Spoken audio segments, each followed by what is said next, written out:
All right, family, shalom, shalom. As always, at the 10-minute mark, we're going to say the Lord's Prayer. So bow with me as we say the Lord's Prayer. Our Father in heaven, honored be thy name. May thy kingdom come, may thy will be done on earth as it is in heaven. Give us each day our daily bread, and forgive us of our trespasses as we forgive those who trespass against us. And lead us on a righteous path, and guard us from the evil one. In your name we pray. Amen. Amen, amen, family. Please, for the sake of understanding, I hope that more brothers and sisters come and see this. We're going to do a very intensive study today. We're going to be looking at this individual here. I do like Nathan Jeanson. I think that he's a very interesting person. I think that he is very wise. I think that when it comes to haplocal groups and the design of what God designed in the DNA, I think that he's ahead of the game. I think that he's the best candidate to bring us truth and nothing but the truth. So help us, right? But he made a mistake. I'm going to talk about the mistake that he had made. So I had got a invite to come and see a webinar, and I went and seen that webinar, and that's what we're going to review today. And I'm going to do it piece by piece. We're going to look at this webinar. I'm going to let it play, and on different parts, I'm going to stop it, and we're going to talk about it. We're going to talk about this webinar. Hey, there we go. Welcome, everyone. It's good. I can't see you, so I won't say it's good to see you, but it's good that you're joining us tonight for this exciting lecture with Dr. Nathaniel Jeanson, The Hidden History of Humankind. Nathaniel's going to be talking about explosive new clues to the genetic lineage of Abraham. So, Nathaniel, thank you for being with us tonight. It's a real pleasure. And so while we wait for people to come on board, I can see a number of people that are already in. I'm just going to ramble for a few minutes and let everyone know what's going to come. So for the sake of understanding, as I already seen most of this, I will have this in the note in the description. I'm just going to jump a little ahead right to where he's going to get onto the meat. He just goes over Israel, the movement of them and everything, talk about some things, right? Talks about Assyria, the Assyrian captivity, a couple things with that. Get later on to the time of the Turks and everything. He talks a little bit about the chromosomes of these lines, right? We're going to get there, right? We're going to get to this for the sake of understanding. Let's keep going. As I hope he sees this video as what you're going to see today is what it looks like when you have history backed up with genetic understanding. As it's not just genetic understanding, but it's history that actually is going to put all these things together. So I'm going to show you that the difference between actually just knowing genetics and a little bit of history and knowing a lot of history and a little bit of genetics. So let's see which one's a little better. You can see right here now, he actually just mentions, it's really interesting when he gets to this part, he just basically mentions, let me go down a little bit. So you see right here what he's mentioning here, he just mentions that every Y chromosome group at 1, 21, okay, right here. And let me make sure, I think it's 40. Yep, 2150. He basically mentions that every haplocal group inside the Ashkenazi is obviously not going to be of the line of Shem. Now, for the sake of understanding, when I say Shem, for the sake of understand he knows for a fact these different lineages and who they're linked to, what type of people. Now, he actually is going to touch on a lineage that is very tiny in them, very small percentage in them, and we're going to talk about that when we get there. So first, I'm going to let it play because this part we want to get into. Let me mute this. Within the Kohanim, haplogroup is just a technical term for a branch of the family tree. J1 is what they thought. A branch of J1 is what they said must be the Jewish lineage. However, J1 gives you multiple Aarons, and the date is wrong. So what I want to do now is walk you through these other lineages. So if J1 doesn't seem to be the good candidate, are there any of these that make good candidates for being the line of Abraham? And what you're going to see here in short order is that almost all of them do not. Now, I can't justify that to you fully and keep this lecture within just over an hour. And the chapter of the book I've drafted, in which I'm going to discuss these data, comes at the end. So in the book, I'll be able to say, remember chapter 5, we discussed this. Chapter 7, we discussed this. And so for tonight, you're just going to have to trust me. So for the sake of understanding, on our page, for the sake of understanding, we did do a video where we actually did a breakdown on all the Y chromosomes. I'm not going to play it right now, but obviously we're going to just take his word as indeed it is true. But let me show you, if you want to see that, we do break it down ourselves, and we know that what he's saying is actually true. It does not work. They are Let me not go over the here. original Judeans, not at all. Let me go over here so you can see this. Go down a little bit. And the one that we actually broke down was a few of them. There's a few of them right here for DNA, and then right here. Synthetic Sunday, day 1, War of Jewish Turks, right? This is actually where we break down a lot of their Y chromosome. There's other ones where we actually go over that. You can see right here, Forgotten History, talk about the Scythians, connecting them with their and identity of the Turks. I told you they were Jews. These three right here are going to connect those together. So we go deep into those things. So 3 of them right there. So I'm going to take his word because obviously it's true. What he's saying right here, these are all going to be not potentials for the line of Israel. But let's skip a little ahead as I want to go to a different one. I want to show you something else here, as I think it's important to go to the timestamp on these things. So here he's right. He's right here. Everything that they saying here is right. But let me show you where things get they start to go a little downhill. And we're going to talk about it. It has to do with the Ham. And this is why he can't find Israel, because he's messing up the Ham, Shem, and Japheth split. And they actually know when that split is, but I don't know why he's trying to tailor the split for a certain spot. But that's what we're going to do. We're going to look at that spot, and we're going to look at the information. I'm going to show you that it's tailored when we get there. You can't necessarily. Okay, so right here, important at this. More I'm going to show you to help a little us ahead with these dotted boxes, Okay. this dotted blue. So you see what he's saying? He's showing here. He's showing that the split is between J and I. Now, what is the problem with that? J and I is right in the middle of all these haplotype groups. Let's actually go and look at something real fast. Now, what I want to do is actually open up a thing to look at haplotype groups real fast, to take a quick look at haplotype groups. Now, I'm going to actually open up a certain thing. And the reason why I'm doing this is because he actually makes the line of the R line Shem. And we know who Shem, we actually know who the R line is, and I'm pretty sure he knows as well. But let me click this. So these are the haplotype groups. Now, if we look on this thing, right, we got A, B, these are going to be groups. And then you're going to have C, D, E, these are going to be groups over here. And then you're going to have your F, G, H, I, J. Now notice here, from this split right here, you're going to have a grouping that's right dab in the middle of this grouping, where how can you split it? How can you split this grouping? There's going to be I right there. This grouping right here is going to be I. That's going to also be important to note. We're going to go a little down because I want you to know that that grouping is clearly is going to be European. But let's keep going. Let's look at something here. You see L right here?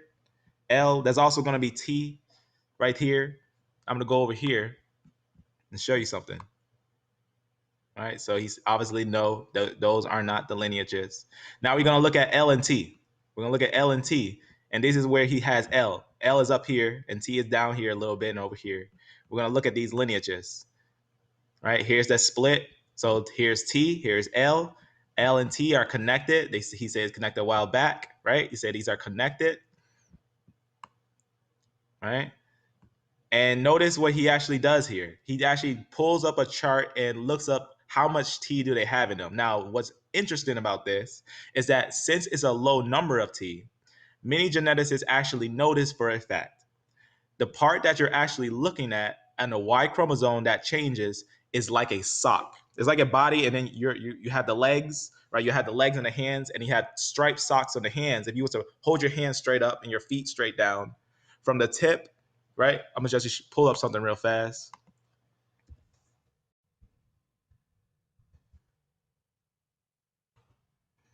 Okay, so let's look at the Y chromosome. Let's look at it. This is the Y chromosome, that little one right there. That little one is the Y chromosome. What changes is the top and the bottom. It's like socks, right? You're looking for stripes and changes. In the middle is a solid piece that doesn't change. It's 95%, it doesn't change. The only thing that gets recombined is the top and the bottom. Now, what's important about that, anything under 50% that you find on the Y chromosome is most likely going to be on the tips. It's important to understand. Now, that's actually going to be important because that's the line that we don't want to count. Because understand, this Y chromosome, these tips are altered by the X chromosome. It's important to understand that. Now, you may have seen, like when they say Y chromosome, it's not just always a Y chromosome. It's always an XY chromosome. So when you see a test on a Y chromosome, is an XY test because the X actually does combining to the Y chromosome, which is a fact. Let me actually show you real fast something that's said here before I proceed too far for the sake of understanding. Let me make sure with these things, just looking as you see, I have a few things to go over. Actually, I'll go over it another time. Matter of fact, I'll open it here because I think it's important to know that about the recombination, the recombining that's going on there. Right. And notice where the recombination happens at. It'll tell you for a fact what a recombination is. It doesn't make any sense to try to do a test on these parts because that's not the main line of the Y chromosome.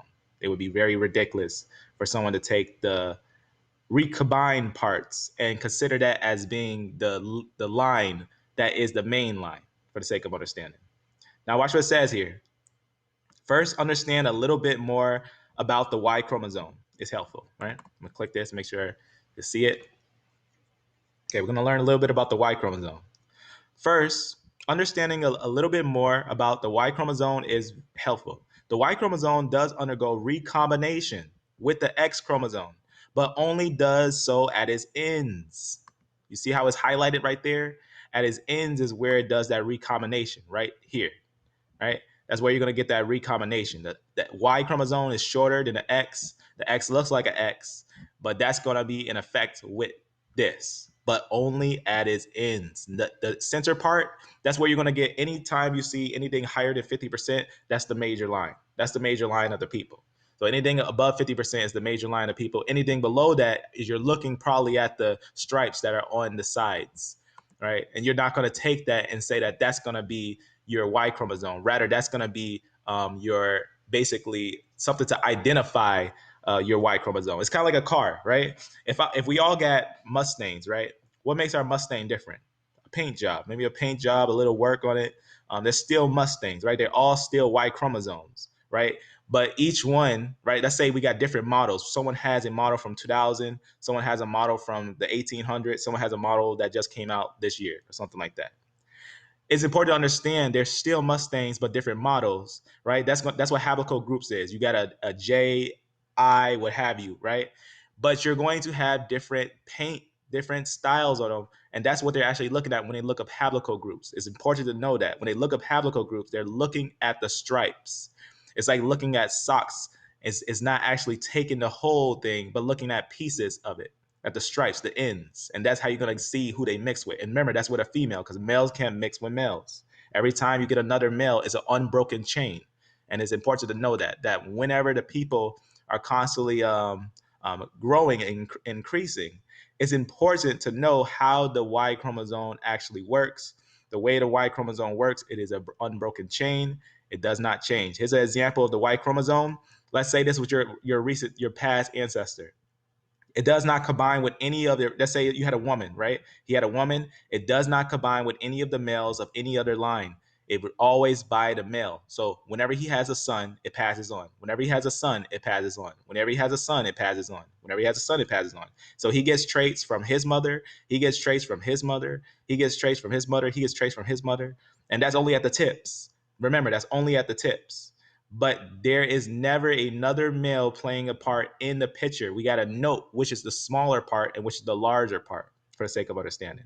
Now, if we take L and T, do we get anything higher than 30 or even close to 50%? Absolutely not. And he knows it. He actually knows that we don't get anything close to that. And yet he's trying to use that as a sense of trying to calculate who it is. Now, obviously, that's one problem, but there's other problems as well. But let's look at these percentages of T. 21% right here. Now, what's the problem with that? If we even was to consider that to be Israel, that is a problem itself. They're only 21%. The highest portion that you can find among them is 21%. That's ridiculous for them to say that they're Israel and that's only 21%. That's ridiculous. That's absolutely ridiculous. That's why they tried to use the J, because they found people that was 99% J. And that is a high. When you have something that high, that means it's the main line. Their main line is J. They're actually J. There's nothing you can do about it. It's J. You got to leave them how they are. Everything that's painted is just paint on the Y chromosome. It's important to note that, right? You can't just pick and choose which one is the major line. Their major line is one line, but the mixing is because of all the mixing with the X chromosome. That's important to understand. Now let's look at this for the sake of understanding. I want to show you other places that actually note this T. Here's an example. This person says right here for the T, he says, I have just found 2 Jewish men with the haplogroup group, basically T. He basically mentions that it's very rare. It's not high to find T. In fact, you can look up other people who try to find T as well. For example, I'm going to go actually, let me see if it's up here or down here for the sake of understanding. Let's see. In fact, it's down here, I believe. Let me make sure. Otherwise, I have to bring it to my phone because this thing is more clear on my phone. Okay, right here. Here's another group. You can see this is only 3%. They only have 3% T right here. Sephardic Jews only have 3%. Are we really going to take 3% and say we're going to take that T and try to test to see if that's Israel? That's ridiculous to try to take that little portion right there and try to find if that's Israel. That's not how the Y chromosome works, and he knows it. The Y chromosome, when you see little things like that, that's not because a male jumped into the line and you're looking for different male lines. That's not what you're looking for. You look for the largest one, like, for example, the J lineage, which is the largest one, because you got to combine that J, and you got to understand that that J right there is the main line. Now, it's important to understand, once you get the main line, you got to note, why does it have other lineages? Males do not mix with males. It's important that you're not doing you're doing a different test. It's important to know what type of test you're doing. You're not looking at anything else but the main line, and then why is there other lineages there? Because of the female. The female does that recombination at the tips, not the whole thing, but the tips. So you're going to have a major line that's unchanged, and you're going to have some things that are going to be changed on there. That's important to note. And he knows it, as he should know, because he's a geneticist, for the sake of understanding. As is well noted, right? So about 95% of the Y chromosome remains relevantly intact across generations. So that means that there should be a line that doesn't change throughout all generations. For this reason, the Y chromosome is a reflection of your ancient paternal ancestry. You would therefore share a paternal haplogroup assignment with any male related that you share a direct, probably descent to, or something like that. Parental line with. Yeah, exactly. See what's going on there? That's how the Y chromosome works. They don't understand. Don't let anyone trick you.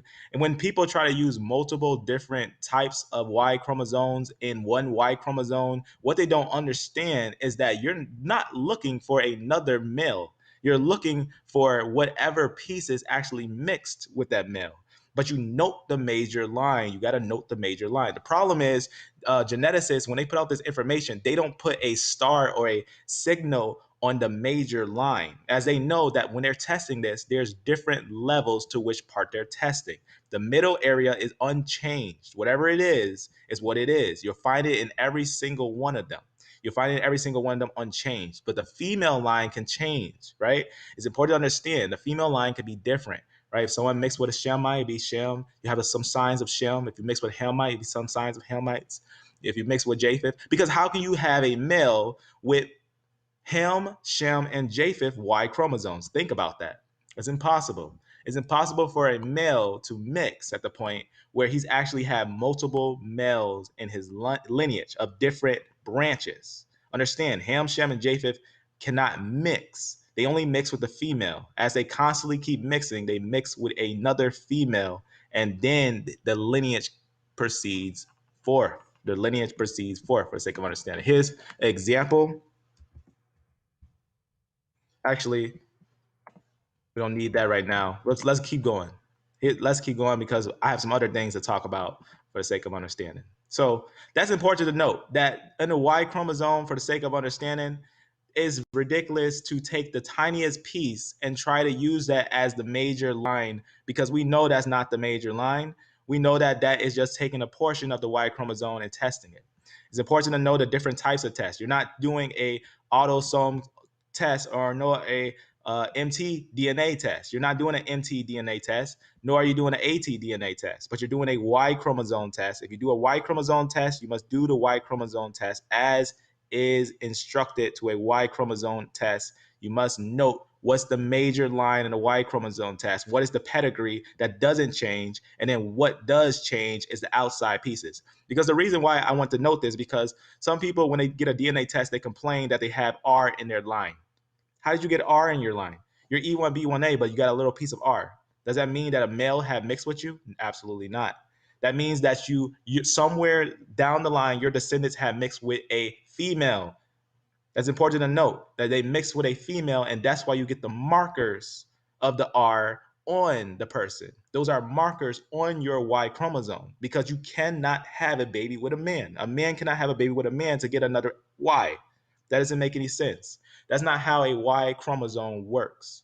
It's important to note that first. First and foremost, the understanding of how a Y chromosome test works, you must understand that the middle 95% just does not change, but the outside changes. You cannot count the outside as if it was the middle. It's important to know that they're always going to be smaller percentages. They're not going to be a high percentage like this one. It's important to know that.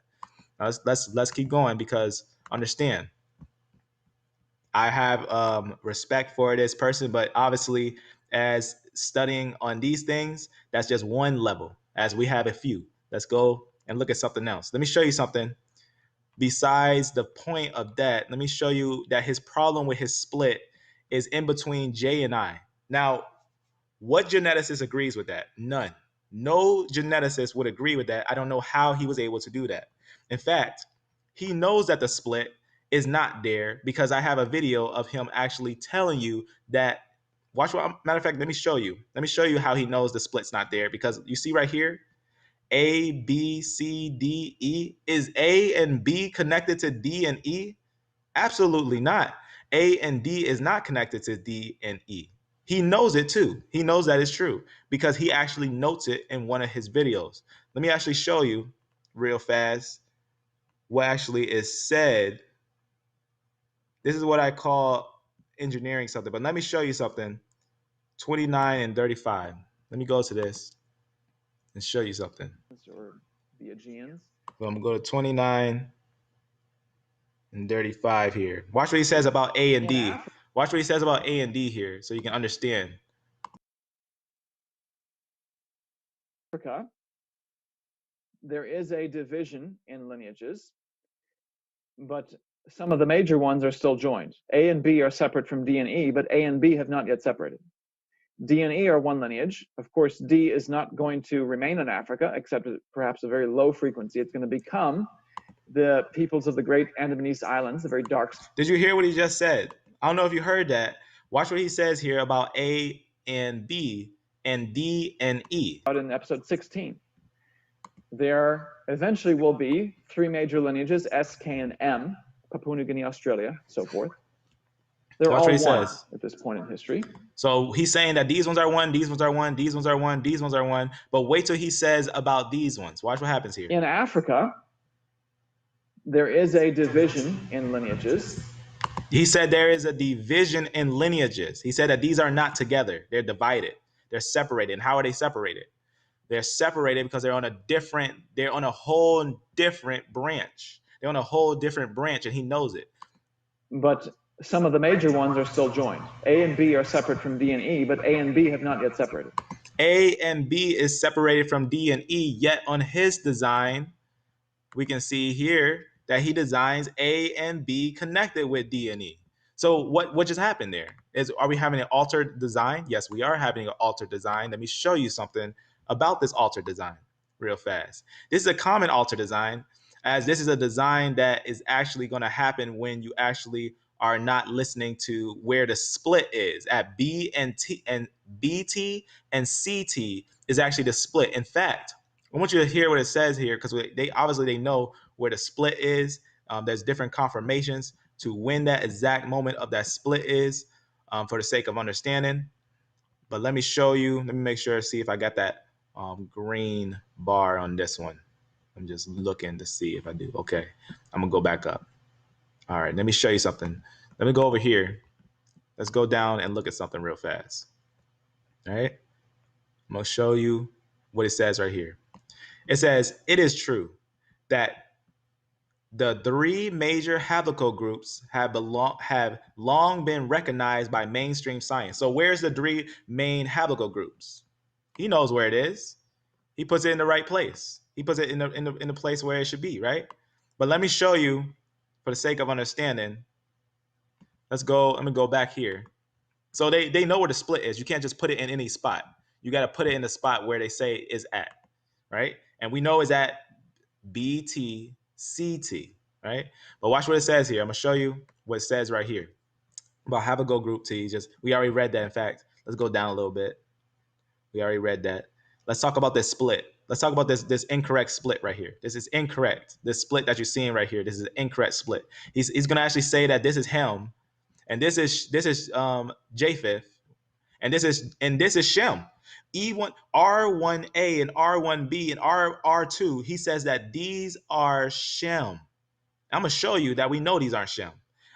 We got historical evidence that we know these are not Shem. These are actually going to be Magog of the Scythians. Very important to understand. We know because we got genetic evidence of these things and historical confirmation.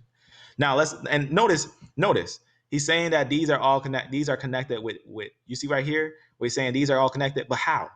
How is he trying to connect these? Let's actually look at what the science actually says here. How can you connect A and B together? Let's look at this and see how that's not right. Actually, no one agrees with that. But watch what it says right here. Results of our analysts are of haplotypes converse. I'm gonna go down right here. Okay, right here. Notice this B right here. We're gonna look at this. We're gonna look at this B, and we're gonna look at the A somewhere. I'm gonna show you those when we get there. So it's like B haplogroup. It says haplogroup BT and its downstream haplogroups. You heard what I said there? We're gonna get to that and look at why it's saying a downstream haplogroup. Because if you look, let me show you something. If you look this up normally, if you look up A00, you go here. Guess what they connected with? The A line. That's false. There's a false narrative. You see what it's saying here? What it's trying to say is connected with A. They know it's not, because you can look on the design and A00 is not connected with A. It's not connected with the A lineages. And BT is over here. And watch, I'm gonna show you something. Let's go back here. I'm gonna show you something. I'm gonna show you what I'm showing you real fast. All right.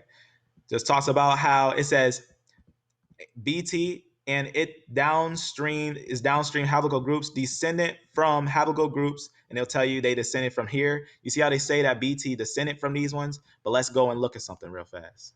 Let's go down a little bit. Let me show you something. Besides this design, this is the right design. This is the real design. This is actually where it splits.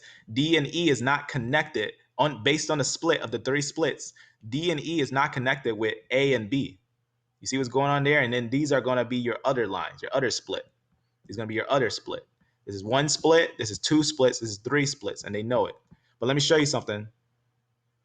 Let me go down and show you something, as I don't know if he's hoping that no one actually knows about these things. But let me show you something here. Let me make sure this is what I want to look at. All right, I'm gonna show you some double verification. This right here is this is actually going to be a PDF. Everything that I'm going to show you is in this PDF right here. You can see the names. You can see what's going on there. Let me go down. All right, so you see this right here. You see this tree?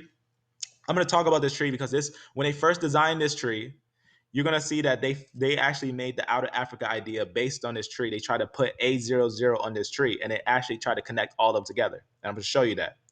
These are actually two different points. You see this A point right here and this B point? This is actually what they call supposedly BT. And this is CT. These two spots are actually where it's split. And notice it's not ascending, it's descending, right? You see the year, these right here, they're going down. It breaks off here and it descends. And it breaks off here and it descends. But the thing is, we know that B is actually connected with A. Yet, I'm gonna read you some things. I'm gonna read you some actual scientific quotes right here, right? It says the tree at the top shows one combined lineage of haplogroup CT. Now, what does it mean, one combined lineage of haplogroup CT? This is CT right here. It's saying that it's one combined lineage. What does it mean, one combined lineage? It's basically saying that it's combining everyone together in this one CT. Oh, they're not connected to BT, but they're connected to CT. You can see D and E here for the sake of understanding, and they're connected there. But let's keep going. I'm gonna go down. It talks about at the tree at the bottom is BT. You can see right there, and the tree at the bottom is BT. So we can see right there is BT right there. It says, watch this. Watch what it says here. I want you to hear what is actually going to be said here on this part. It says, it says non-African haplogroups BT and CT do not, watch what it says here. It says African haplogroups BT and CT do not descend from the African ones. What did it just say there? It's saying that BT and CT doesn't descend from the African ones. That's what they just said there, that they don't come from the African lineages, yet they're going to try to show that. I'm going to show you real fast. You see it's right here? A00 right there is leading down, and you can see BT right there, and you can see C. These are not connected for the sake of understanding. A00, you see right here, no A00 is connected to no one. Show me who you find A00 in. If my pure lineage was A00, tell me who I'm connected with. If I was A00, I challenge any geneticist, to show me what A00 is actually connected to. Show me A00 bringing forth A1. Show me the chart of A00 bringing forth A1. It doesn't. They know it for a fact A00 does not bring forth A1. And we're going to look at some things on here. Let me actually click this, because they call it A00, but they can call it the line of Aaron too. Understand, they can call it whatever they want, but it's not going to be connected to A1 nor B. It's important to understand that, nor any other line, but you actually find it in the people who have E1, B1A. That's the only people you find A00 in, and they know it. You only find it in one type of people, not in A lineages, not in B lineages, not in J lineages, not in any other lineage, not in any other haplogroup, but E. It says with an addition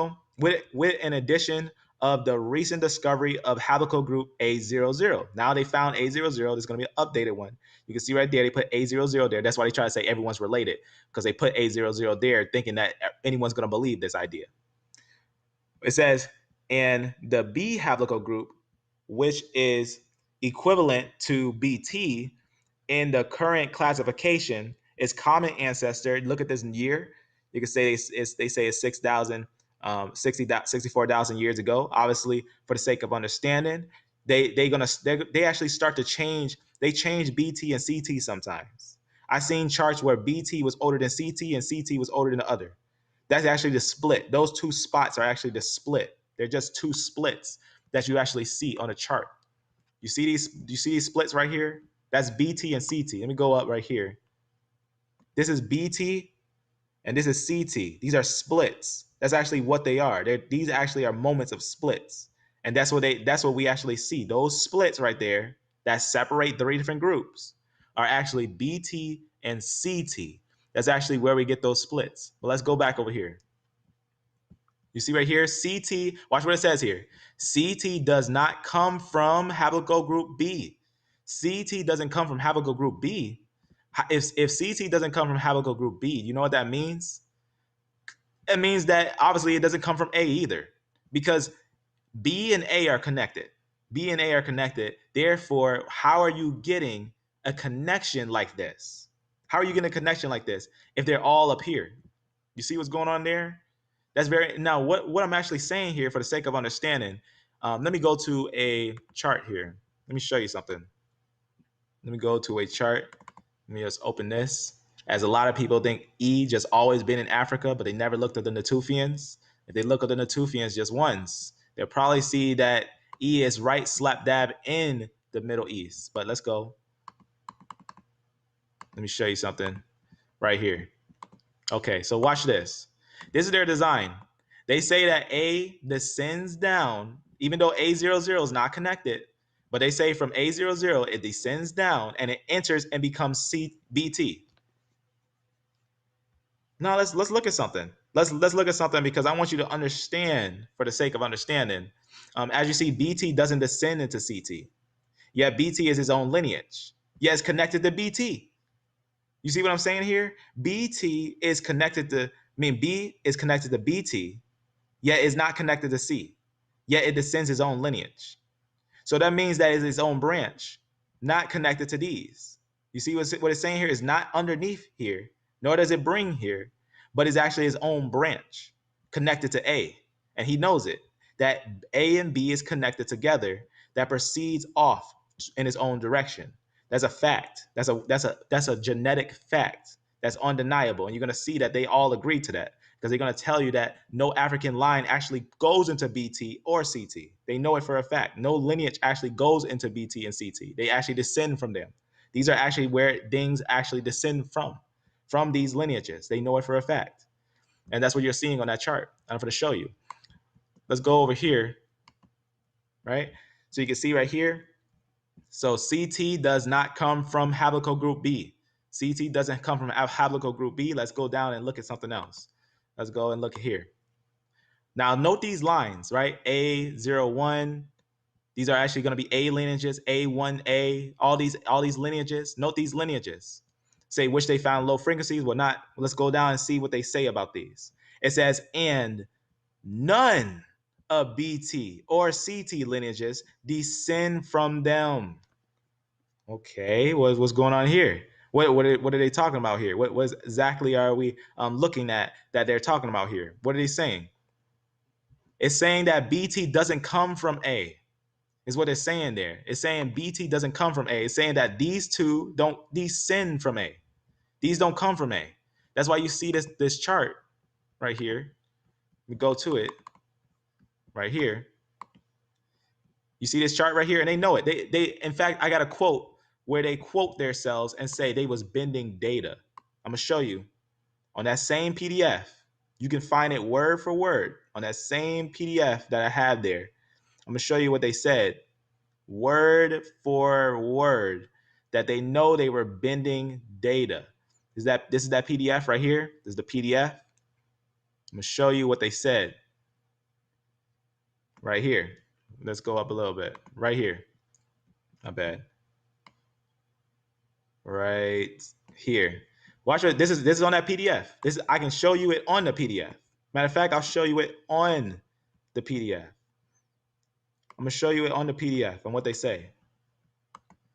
Because they say right here, they say, we know that neither BT nor CT descended from African haplogroups. That's what they say. Yet they design it as if it's connected. That's what they design. They design it as if it's connected, yet they know it's not true. They know the design is not true and is a fact. Let me show you something. Let's look on this note. Let me see how you find. Watch what it says right here. You see what you're seeing right there? This is that quote. Watch what it says here. It says this. We know that neither BT nor CT descended from African haplogroups. Then why are they designing it as if it descended? Let me show you something. Let me show you how they design it as it's descending from it. You see what you see right here? A00, A, and then comes BT. That's a false narrative. That's a false narrative. That's not how it descends. These are false narratives. Though this is older than these don't descend from them. They call it older. A00 is that one lineage that's only found in the people who have E1B1A, not A and B. It's not found in people who have A and B. They call it E1B1A, but they might as well call it E1B10. Why don't they just call it E1B10 so it can be clear what lineage is actually connected to? It's not connected to A, nor is it connected to B. And this is a false narrative. You see how they said this is BT and this is CT. And what did they just say there? They just said it themselves. And we can see it on the picture. That of course they don't descend into each other. Of course they don't, because that's not how it's designed. That's a false narrative that they are painting and telling people. But let me show you something. We know that neither BT nor CT descended. That means they're the first branches. That means they're the first branches. They say they descended. It says, we know that neither BT nor CT descended from African haplogroups. You see what it just said there? Let's close this. So this is a false narrative. So of course, it's a false narrative because I know all about A00. A00 is not connected to anyone. That's why it was a novel find. Otherwise, they were like, oh, it's just the past find. It's not a big deal. We, of course, we have all these finds, so that's nothing serious. There would be nothing serious to them, but because it's not linked, this is A00. This is everyone else. A00 not connected to anyone else. They know it for a fact. They know it for a fact. It's a false narrative to try to connect A to A and B. It's a false narrative to try to do that and then make the people African. It's a false narrative. So you can see they already said it there. Africans don't descend into what they call CT or BT and CT. It doesn't matter. And understand the years for these things, they try to make the years whatever, but these are actually going to be the split. These are actually going to be the split. To put years in between here, you know what they're saying by trying to put years on these two? They're saying that Shem is older than Japheth, is what they're saying, because this is actually the break off of Shem. They're saying that Shem is older than Japheth. And if I understand the scriptures, Shem is the youngest son and Japheth is the elder, if I remember right. So how is it that we have a older Hamite? Is it because they bent the data? It surely is because they bent the data, because they say it themselves that they were bending the data. Let's actually look at that quote where they say themselves that they were bending data. I'm going to show you that they were bending data, and I'm going to show you that for clarification. Let's go to that on here so you can see it's a little bit on the B right there. Look what it says right here. It's on that same PDF. It says apparently they were too much focusing at bending the data to fit out of Africa. They were bending the data to fit out of Africa because they know that not any of the African haplogroups go into B, T, or CT. That means A00 included. A00 does not descend into any lineage to get BT or CT. It doesn't. It's a false narrative. It's a false narrative. And they know it. It's bending of data. They are focusing on bending data. And that's what you're seeing that's going on with some of these things for the sake of understanding. That's why they're not finding the truth, because a lot of the bending data that's going on. So you can see what's going on here a little bit here. Let's go over. I'm going to show you, just like I showed you on this, right? Just talk about some things right here. This is obviously just talk about a few little different things, whatnot. I'm not going to get into this one. Let's go over a little more. All right, so watch what it says here. It says DNA lineages. It says another branch of the said fork. Now, obviously, when it says fork, it's just talking about these splits. That's what it's just saying there when it's talking about the fork and whatnot. Let's go over here. Another branch of the said fork of haplogroup A1b is haplogroup BT. You say, now let's read that very carefully for the sake of understanding. Another branch of said fork haplogroup A1b is BT. Let's see where A1b is on this design. Let's go and see very closely.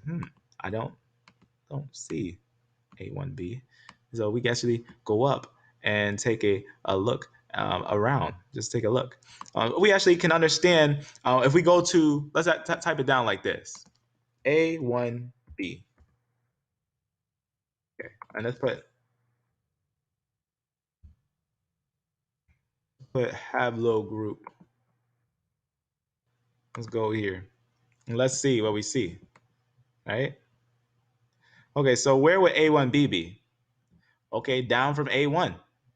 Then we got A1b. So all we have to do is find A1, and we can find A1b, and we can find out what's going on there, right? We got A1a, and we can see that's breaking off from this area over here, right? And we can see right here we got A00, and A0, and A. And then what's the problem here? They don't descend. They don't descend like this. They do not descend like this. And to B, we know that that's a false narrative because they said it themselves. These don't descend like this into each other. So that's important to understand. Where should that A be? Where should it be? Where should that A actually be? Up here. The A should be over here connected with the other A's. That's actually where it should be, where it descends, as they all descend. As when they break off from the source, they all descend, and they know it.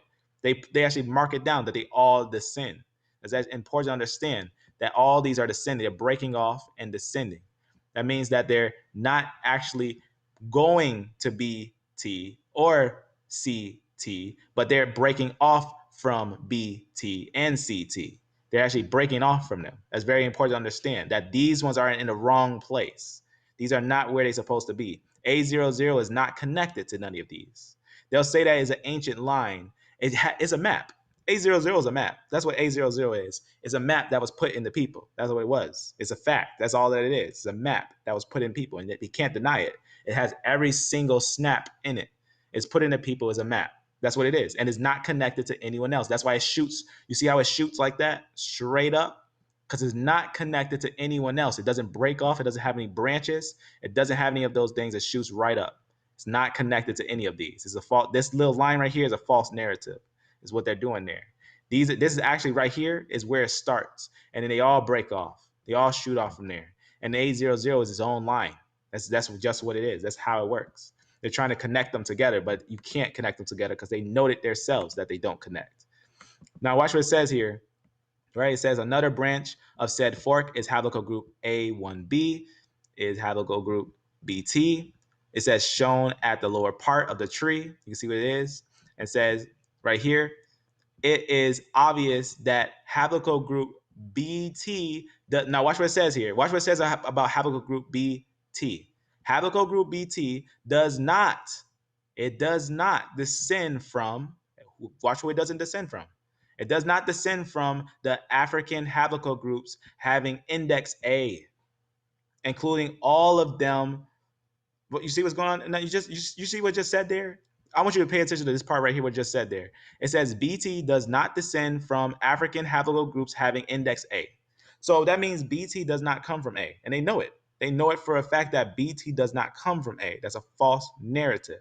There's a false narrative, and they know it for a fact. In fact, he even goes on and notes a couple of things. He talks about right here, it says, since all of them are positioned in the upper part of the tree, which BT is in the lower part, the word African, because that's how we know that they don't descend from each other, because he just says they're in the upper part. But watch what he says. The word African, we have to place in question mark because he doesn't know what African actually means. Obviously, African came from Arabs, right? The Africans actually are going to be the Arabs when they went to Libya and they called the land Africa, which means motherland or divide and conquer. It's very important to understand that history of where the word Africa came from. Africa actually is a word that came from the Arabs. Very important. Flavius Josephus is going to go over those things. Book 1, chapter 15. Since among their haplogroups and subclades are the Arabic and European haplotypes. Europeans are mainly from, just talk about what the places they're from and whatnot. We know where they're from. Is as one can notice, of course, the ancestors of bearers of the contemporary European and Asian haplotypes of Group A. It's letting you know that some of Group A are actually in Europe. Some of Group A is in Europe, in Asia. That's what it's letting you know. So that some of Group A is in Europe and Asia, as they try to say, oh, they're only in Africa.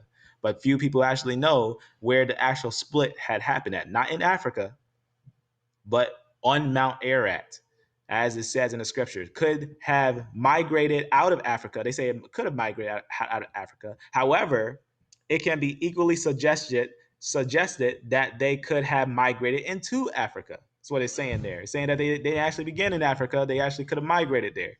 Therefore, those arguments do not support the out of Africa concept. They are rather mute. For some mysterious reason, only the out of Africa alternative found support among the people, pretty much for the sake of understanding. They're basically saying, though they didn't have enough evidence for the out of Africa idea, they brought the out of Africa idea out anyways. The out of Africa charts and design corrupt the understanding of how the design was supposed to be. They try to put all the people all together on one stem. They put A, B, C, D, E together on one stem. A, B, C, D, E are not the same, even though they say, oh, they're the Africans. A, B, C, D, E are all Africans, they say. They're not Africans. For the sake of understanding, that we know who the Africans originally were. The Africans were the ones in Libya, but yet they want to call all Africa Africa so that everyone's Africans. It's important to understand that actually the truth is that they actually understand the word African, they will understand what they're saying, and they will also understand that the concept of the out of Africa idea has been debunked by themselves. They already debunked it themselves. Let's look at this. So here is CT right here. Let's go to the Habakkuk chart. Let's take a look at the Habakkuk chart real fast. Right. Let's click something. I'm going to show you something. I'm gonna show you a real what geneticists see when they deal with these things. I'm gonna show you what they look at. Kind of this, but let's go to a different one. I'm gonna show you one where I make it clear. Okay, you see this right here? You see this project right here? This is a real project that they had. This is made by geneticists for the sake of understanding. And the three splits are noted here, right here, here, and here. These are the three splits. This is a split, this is a split, and this is a split. Because remember how he said D and E is not the same as B and A. That was also said by him. He said it himself. Let's hear it one more time for the clarity. There eventually will be three major lineages, S, K, and M, Papua New Guinea, Australia, so forth. There are some of the major point in history. In Africa, there is a division in lineages, but some of the major ones are still joined. A and B are separate from D and E, but A and B have not yet separated. So their division, A and B are separate. Very important to understand, he just termed it himself, that there are separate lineages. A and B are not connected with D and E. That's a false narrative, as he actually puts in one of his designs that is all connected, right? Let's look at that design before we get here. Right here. Wait, right here. No geneticist agrees with this split. Understand when I say this. Not one geneticist agrees with this split because this requires this split to only have two lines. There's no such thing as only two lines in a split. That's not a split. That's not even where the split is. No one agrees to that. No one even accepts that. It's at B and T and C and T. That's where the split is. At B and T and C and T. This is a false narrative. A, B, C, D, E. He just said it himself that they aren't the same. Yeah, he put them on one branch. And this is a false narrative. He just basically made this design himself for the sake of understanding. This is a false narrative. He knows it. He knows it's a false narrative because he said it before. Now you see right here, this is the actual real design. You can see the three splits. There's 1, 2, 2, 3. And you can clearly see it's a split. You can clearly see this one's different from this one. And he says it himself. They're not the same. They're separated. They're not the same. Yet A is connected with D because they're on the same stem. They're branching off from each other on the same stem. D and E are together, but B and A are totally different. This is actually the break. This is actually, know what you're actually seeing here? You're actually seeing the break of BT and CT. That's what you're just seeing with these breaks. You're seeing actually the breaks of BT and CT.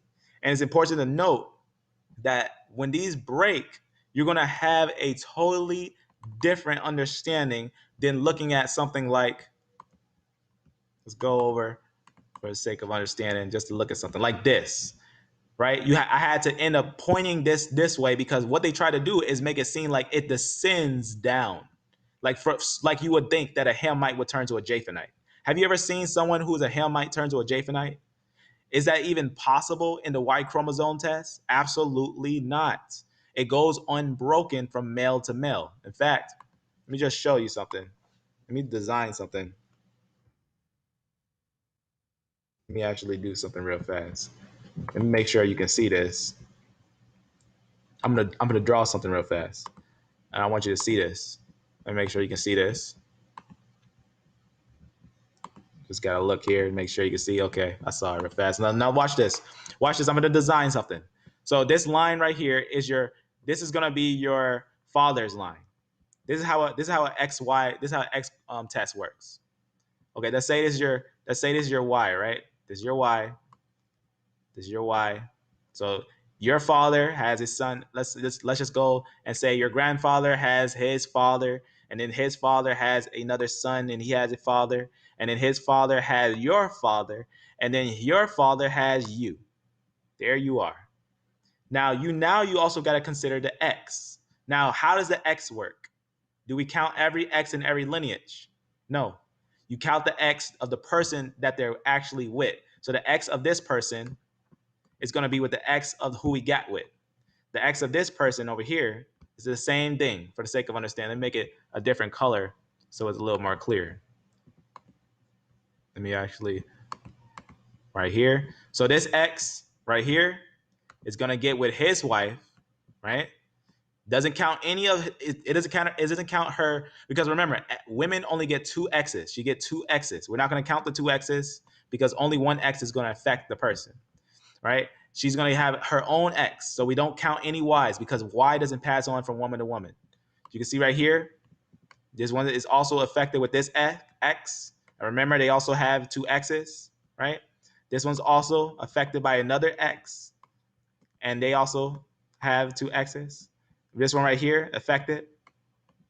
They also have their X chromosome and whatnot. And this one, you as well. When you have your kid with your woman, right?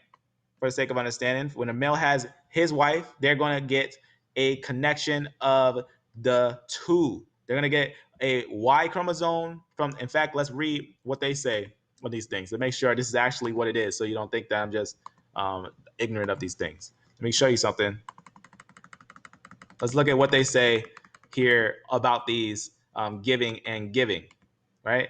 I want to show you something. In fact, let's go down to it.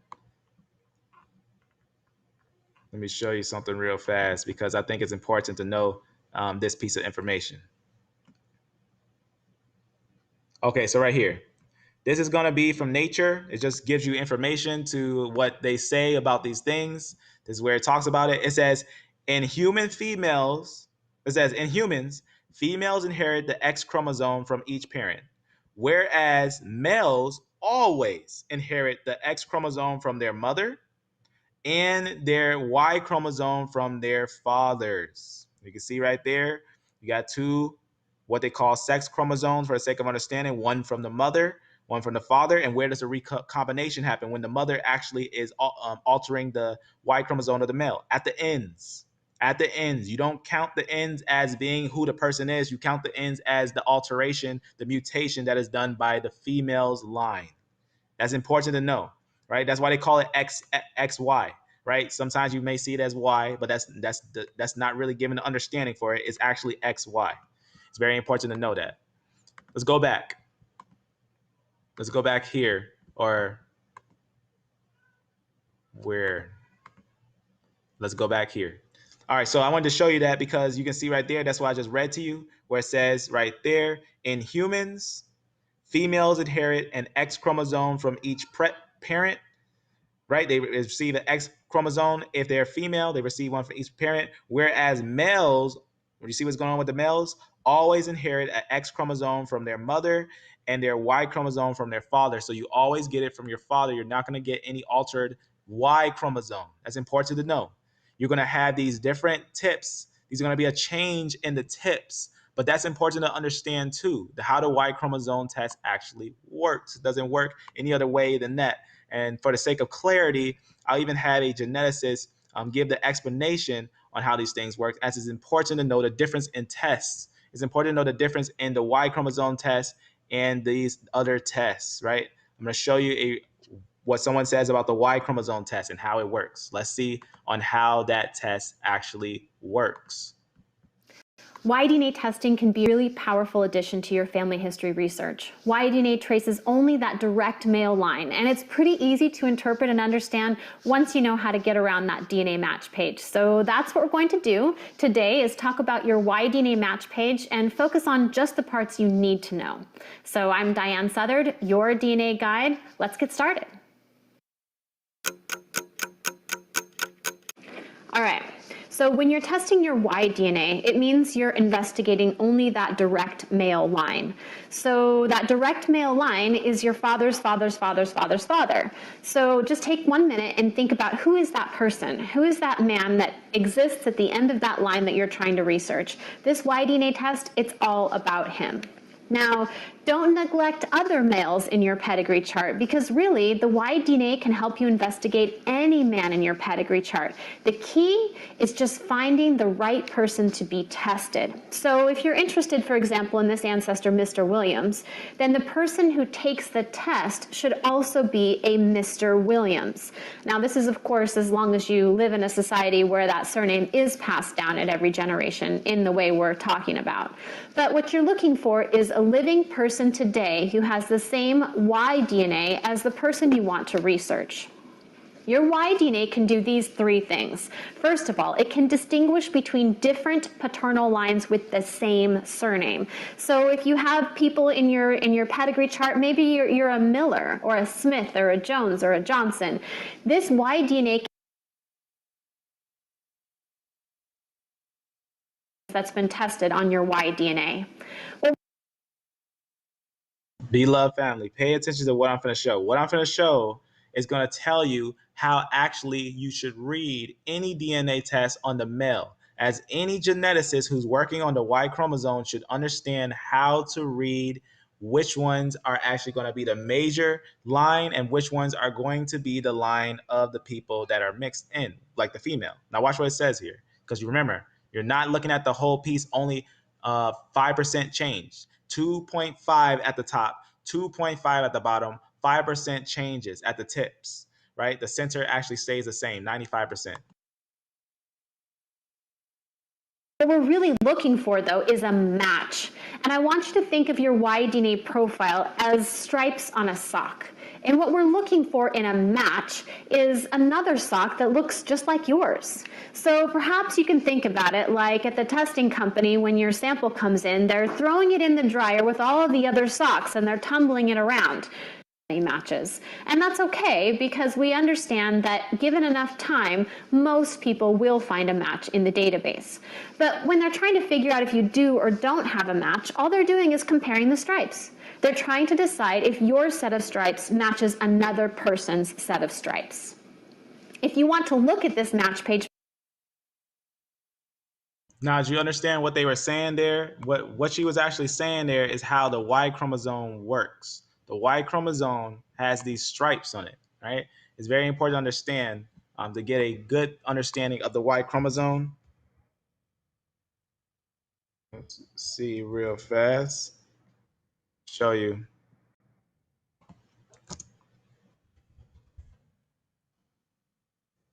Let's see if they got a decent design of it. This one kinda.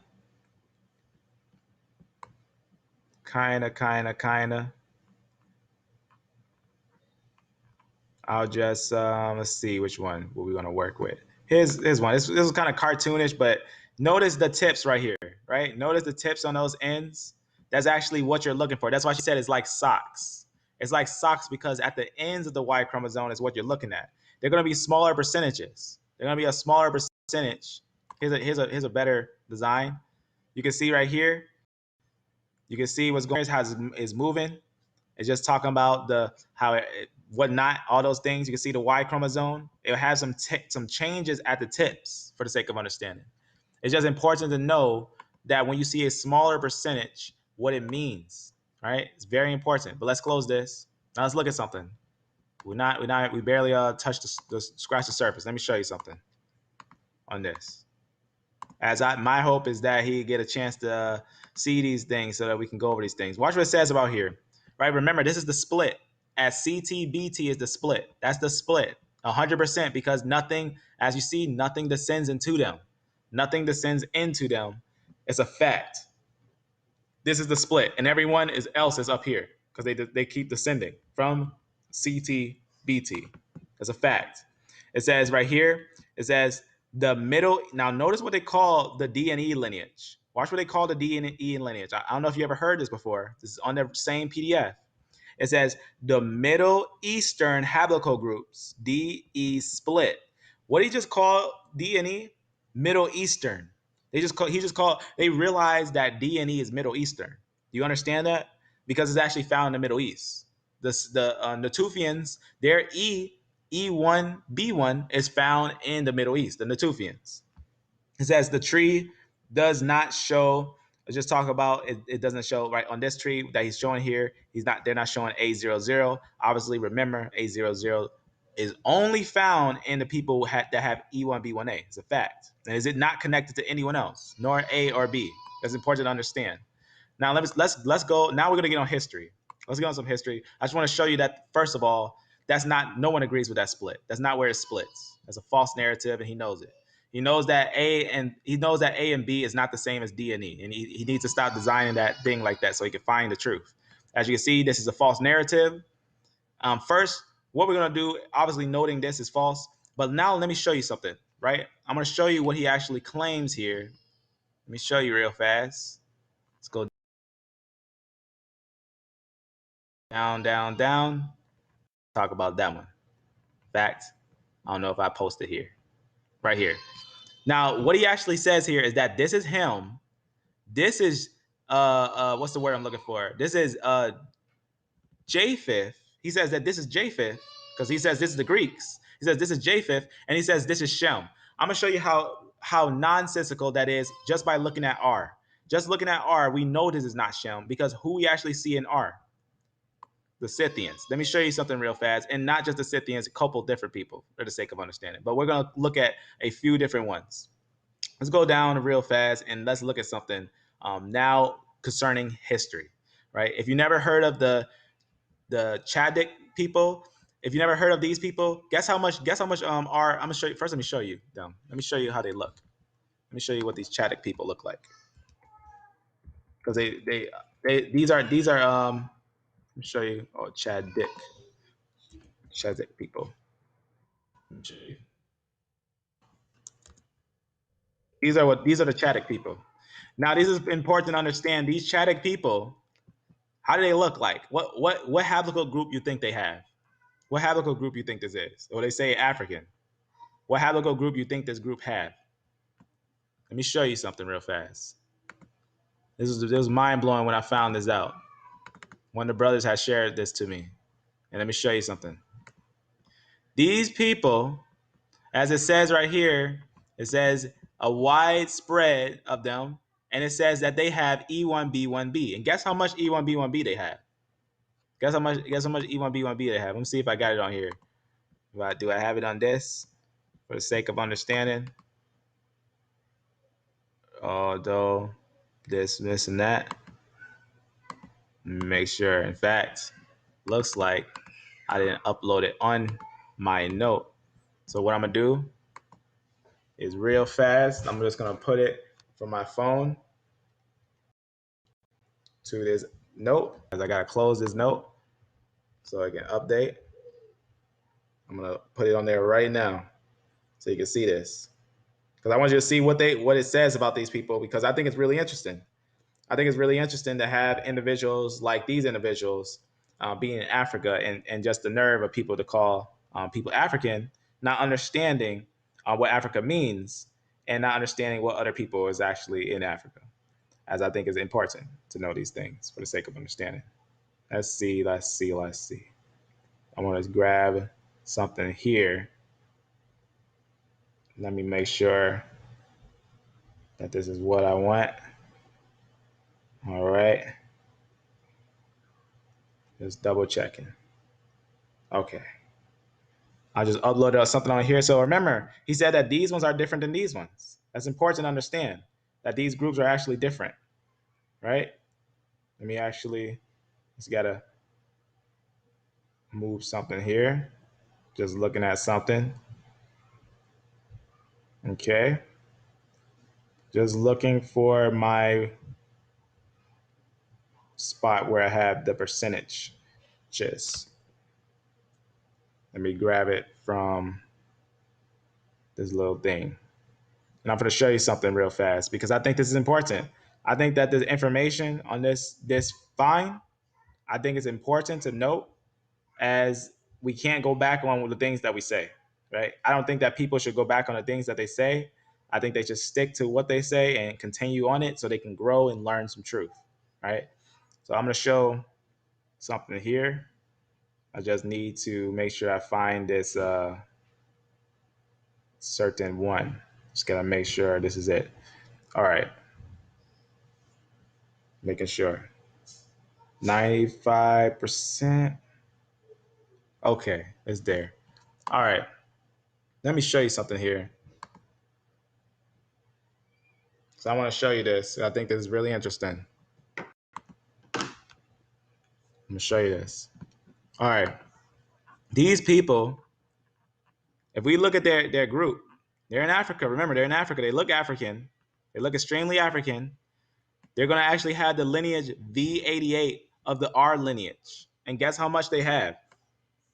Let me show you real fast how much they have. Right here. You see what you see here? It just talks about that group and everything, and it tells you that they actually have 95%. They say they detect evidence of 95% the R lineage. They have the R lineage, 95%. And notice is that they have RV88. Now, who has RV88? We can see obviously they do, but we also see that in the Ashkenaz. So that's very important.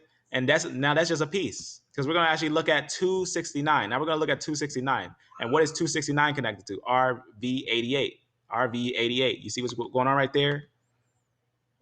Right? You see what's in them?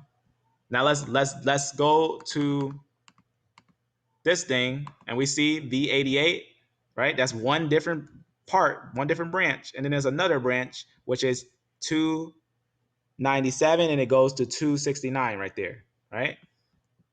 All right, now let's look at something. I want you to see something for the sake of understanding. Let me go down. Let's see who has this R lineage. Now, he has a very interesting part. I'm gonna show you. He has an interesting part where he basically does a historical study, which is very good to do a historical study. But he says that a few don't have any information to them. He says the Bible doesn't talk about them, and they're not mentioned anywhere. So I'm going to actually show you something. I'm going to show you two characters that he missed.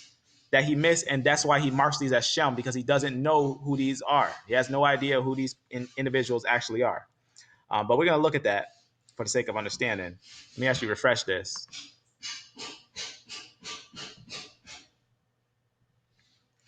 And I'm going to bring this up together to make it easier to view them in one slide. And I'm going to zoom. Move up a little bit. I think almost all eschatological So you see this list? agree on. Tarshish. I just want to show you the one when it gets gray. Ethiopia. To Egypt, just that are out there. Results, peoples. These are names where Scripture says nothing about their family. All right, so let's look at these names.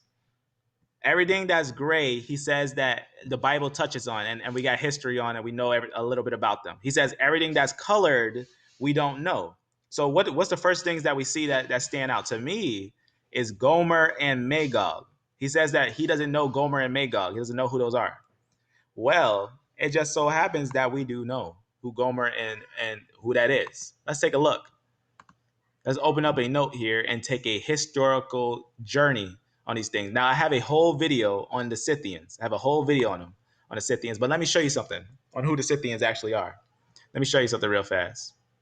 Okay. So first and foremost, let's look and get an understanding of what Flavius Josephus says. I said 15, but this is actually in 5. This is the complete new works of Josephus. This is actually going to be in chapter 5 for the sake of understanding. I believe book 1, chapter 5. Watch what it says right here. Let's click here. This is Josephus, a first century historian, Judean prophet. Watch what he says here.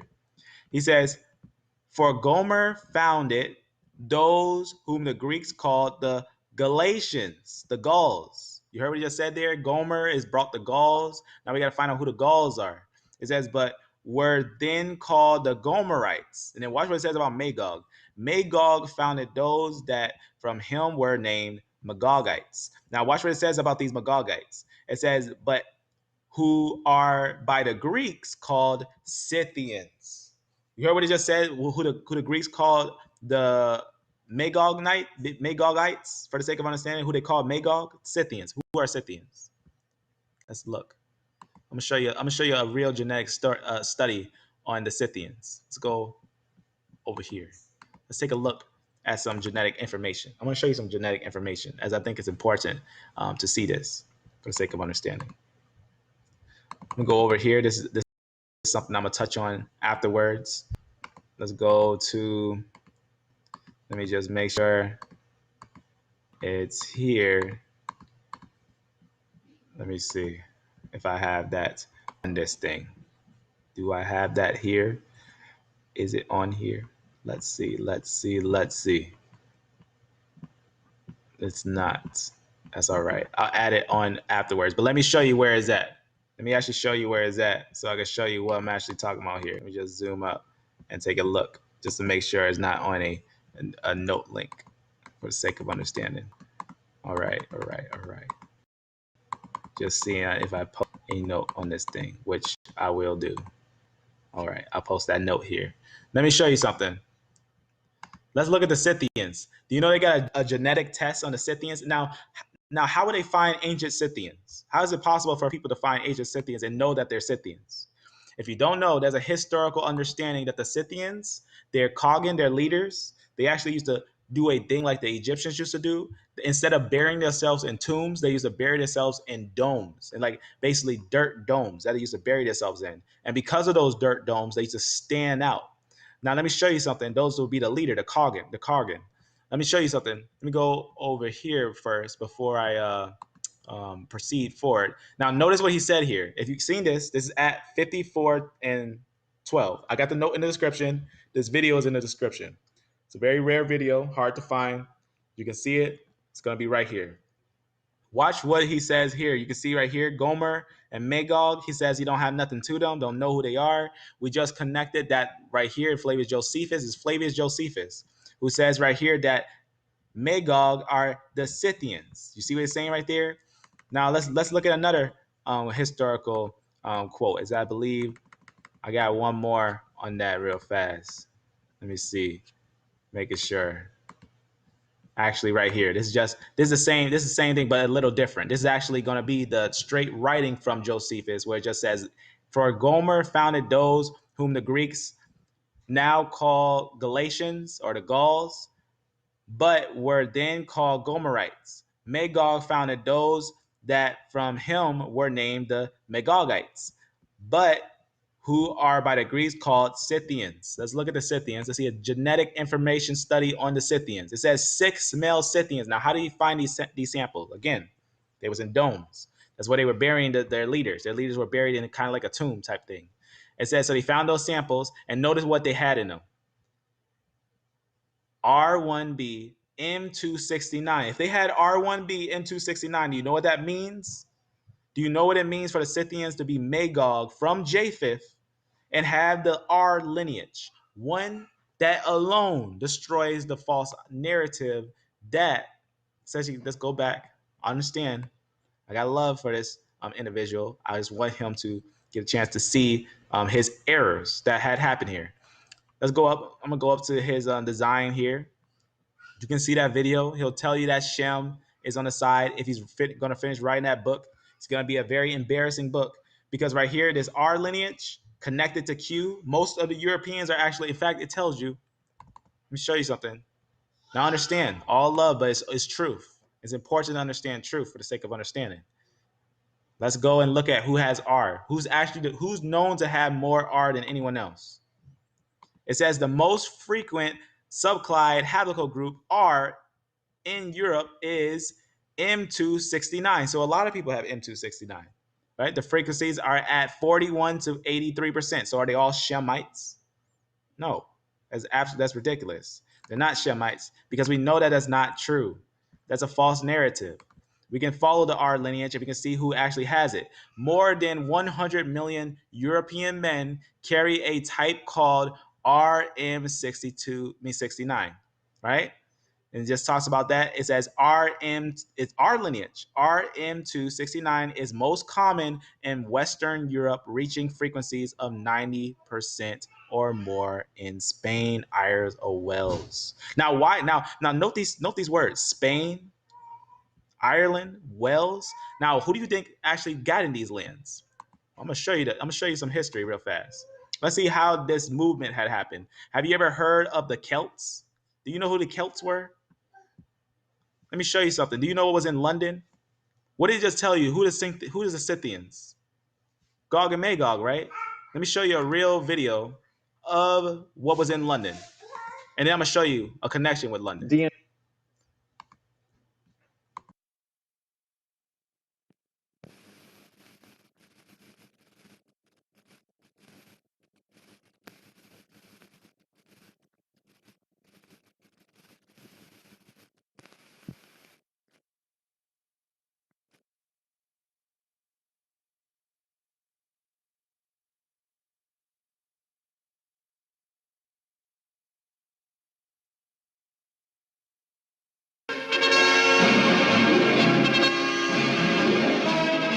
Sculptor David Evans puts the finishing touches to two old friends of Londoners, Gog and Magog.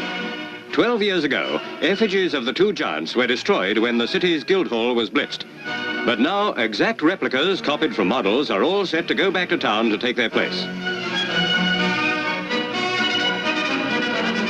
Outside Guildhall, where Gog and Magog have made their home since the reign of Henry V, crowds welcome their return. Weighing 3/4 of a ton each and standing 9'3", they dwarf the onlookers. Although no one's sure why they should live in Guildhall at all, it's certainly like old times to have Gog and Magog in London again.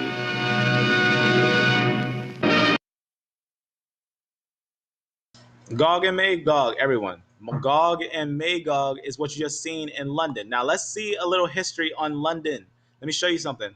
Before I show you the history on London, first let me show you how the movement of peoples went. Let me show you something. A lot of people know this already. I'm going to show you a map. In fact, is this a map? No, this is the history. The history is interesting too, but let me go to the map. Right here. Watch this. Watch what goes on this map right here. I'm gonna turn the sound off so I can explain this to you. Watch what happens here. Remember, one more time to hear that historical quote. I'm gonna show you this historical quote one more time. I want you to hear what it just said here. This is Flavius Josephus. He says, "For Gomer founded those whom the Greeks," watch what it says here, "now called Galatians, the Gauls." It's also connected with the Celts, for the sake of understanding, but were then called Gomerites. And it says, Magog founded those that from him were named Magogites. These are going to be Gog and Magog from the line of Japheth, but who are by the Greeks called the Scythians. Now let's follow the Scythians. Let's see where the Scythians are and follow where the Scythians grow. Watch what happens here. Now we can actually find out who is who.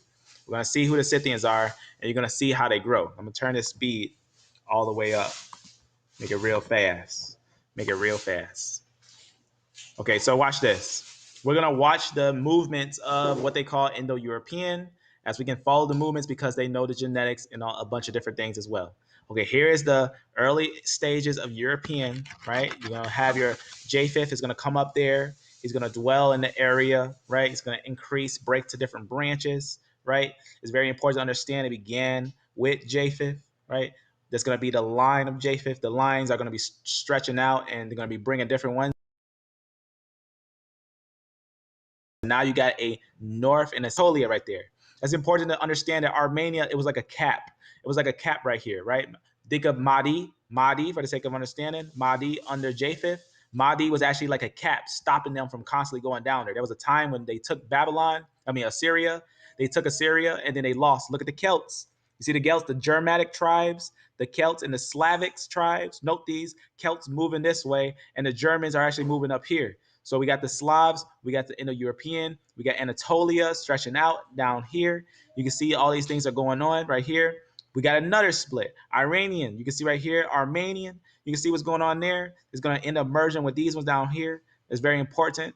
When we think Mahdi, Madai, Mahdi of Japheth, that's going to be obviously at the hinge right here, stopping these ones from going down here. That's why they don't come down here. holding them back. See them stretching out? This is going to be where they're going to go to your Indies. Your Indie area, Scythians, boom, popped up. The Scythians came in. The Germanics are settling in areas. The Celtics are actually going on to these areas. We're going to note the Celtics a little bit. The Scythians, they're a major tribe. They're going to start absorbing these tribes. They got the Sumerians up here. The Sumerians are going to be absorbed by the Scythians. They're going to be actually a lot of the female tribes are going to be in the Sumerians. And they're going to actually end up merging with the Scythians. Now you can see these ones are moving here. Now is the ancient Greeks. Notice the time here. It's about to be the time when Israel comes out of the wilderness. Here's the ancient Greeks. We got the Scythians over here. They're over here reigning in the area. You got Lydia. You're going on right there. This we know this because it's mentioned in the Bible. These people are mentioned in the Bible and the maps. You can see they're taking some of these areas. This is what's going on. You get in the Indies. You got some of the European, the Japheth lines going into these areas. You can see Persia, some of the mixing with Media and Persia. It's very important to understand. To the Sumerians vanish into the Scythians. You can see they are absorbing these ones. You got the old Persian. Obviously, they're mixed in. You see what's going on there. That's very important. Now, also note what was over here, the Celts. You see what's going on over there? The Celts, they're all connected.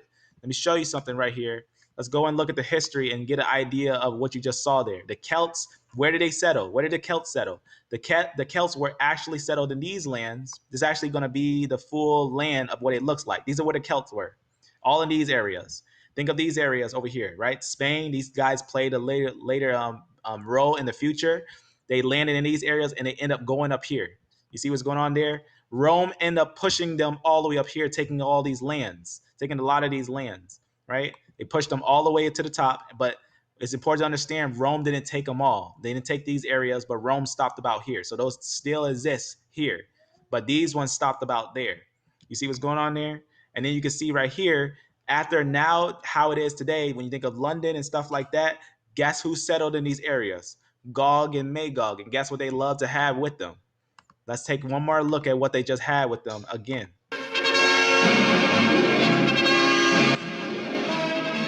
Sculptor David Evans puts the finishing touches to two old friends of Londoners, Gog and Magog. 12 years ago, effigies of the two giants were destroyed when the city's Guildhall was blitzed. But now, exact replicas copied from models are all set to go back to town to take their place. Outside Guildhall, where Gog and Magog have made their home since the reign of Henry V, crowds welcome their return. Weighing 3/4 of a ton each and standing 9'3", they dwarf the onlookers. Although no one's sure why they should live in Guildhall at all, it's certainly like old times to have Gog and Magog in London again. It's certainly like old times to have Gog and Magog again. It's certainly like old times to have Gog and Magog again.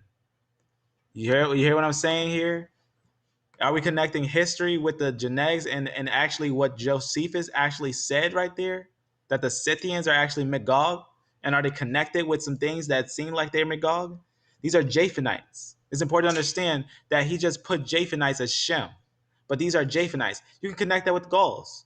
You can connect that with the Gauls because you can look at the history of the Gauls as it says that they are who?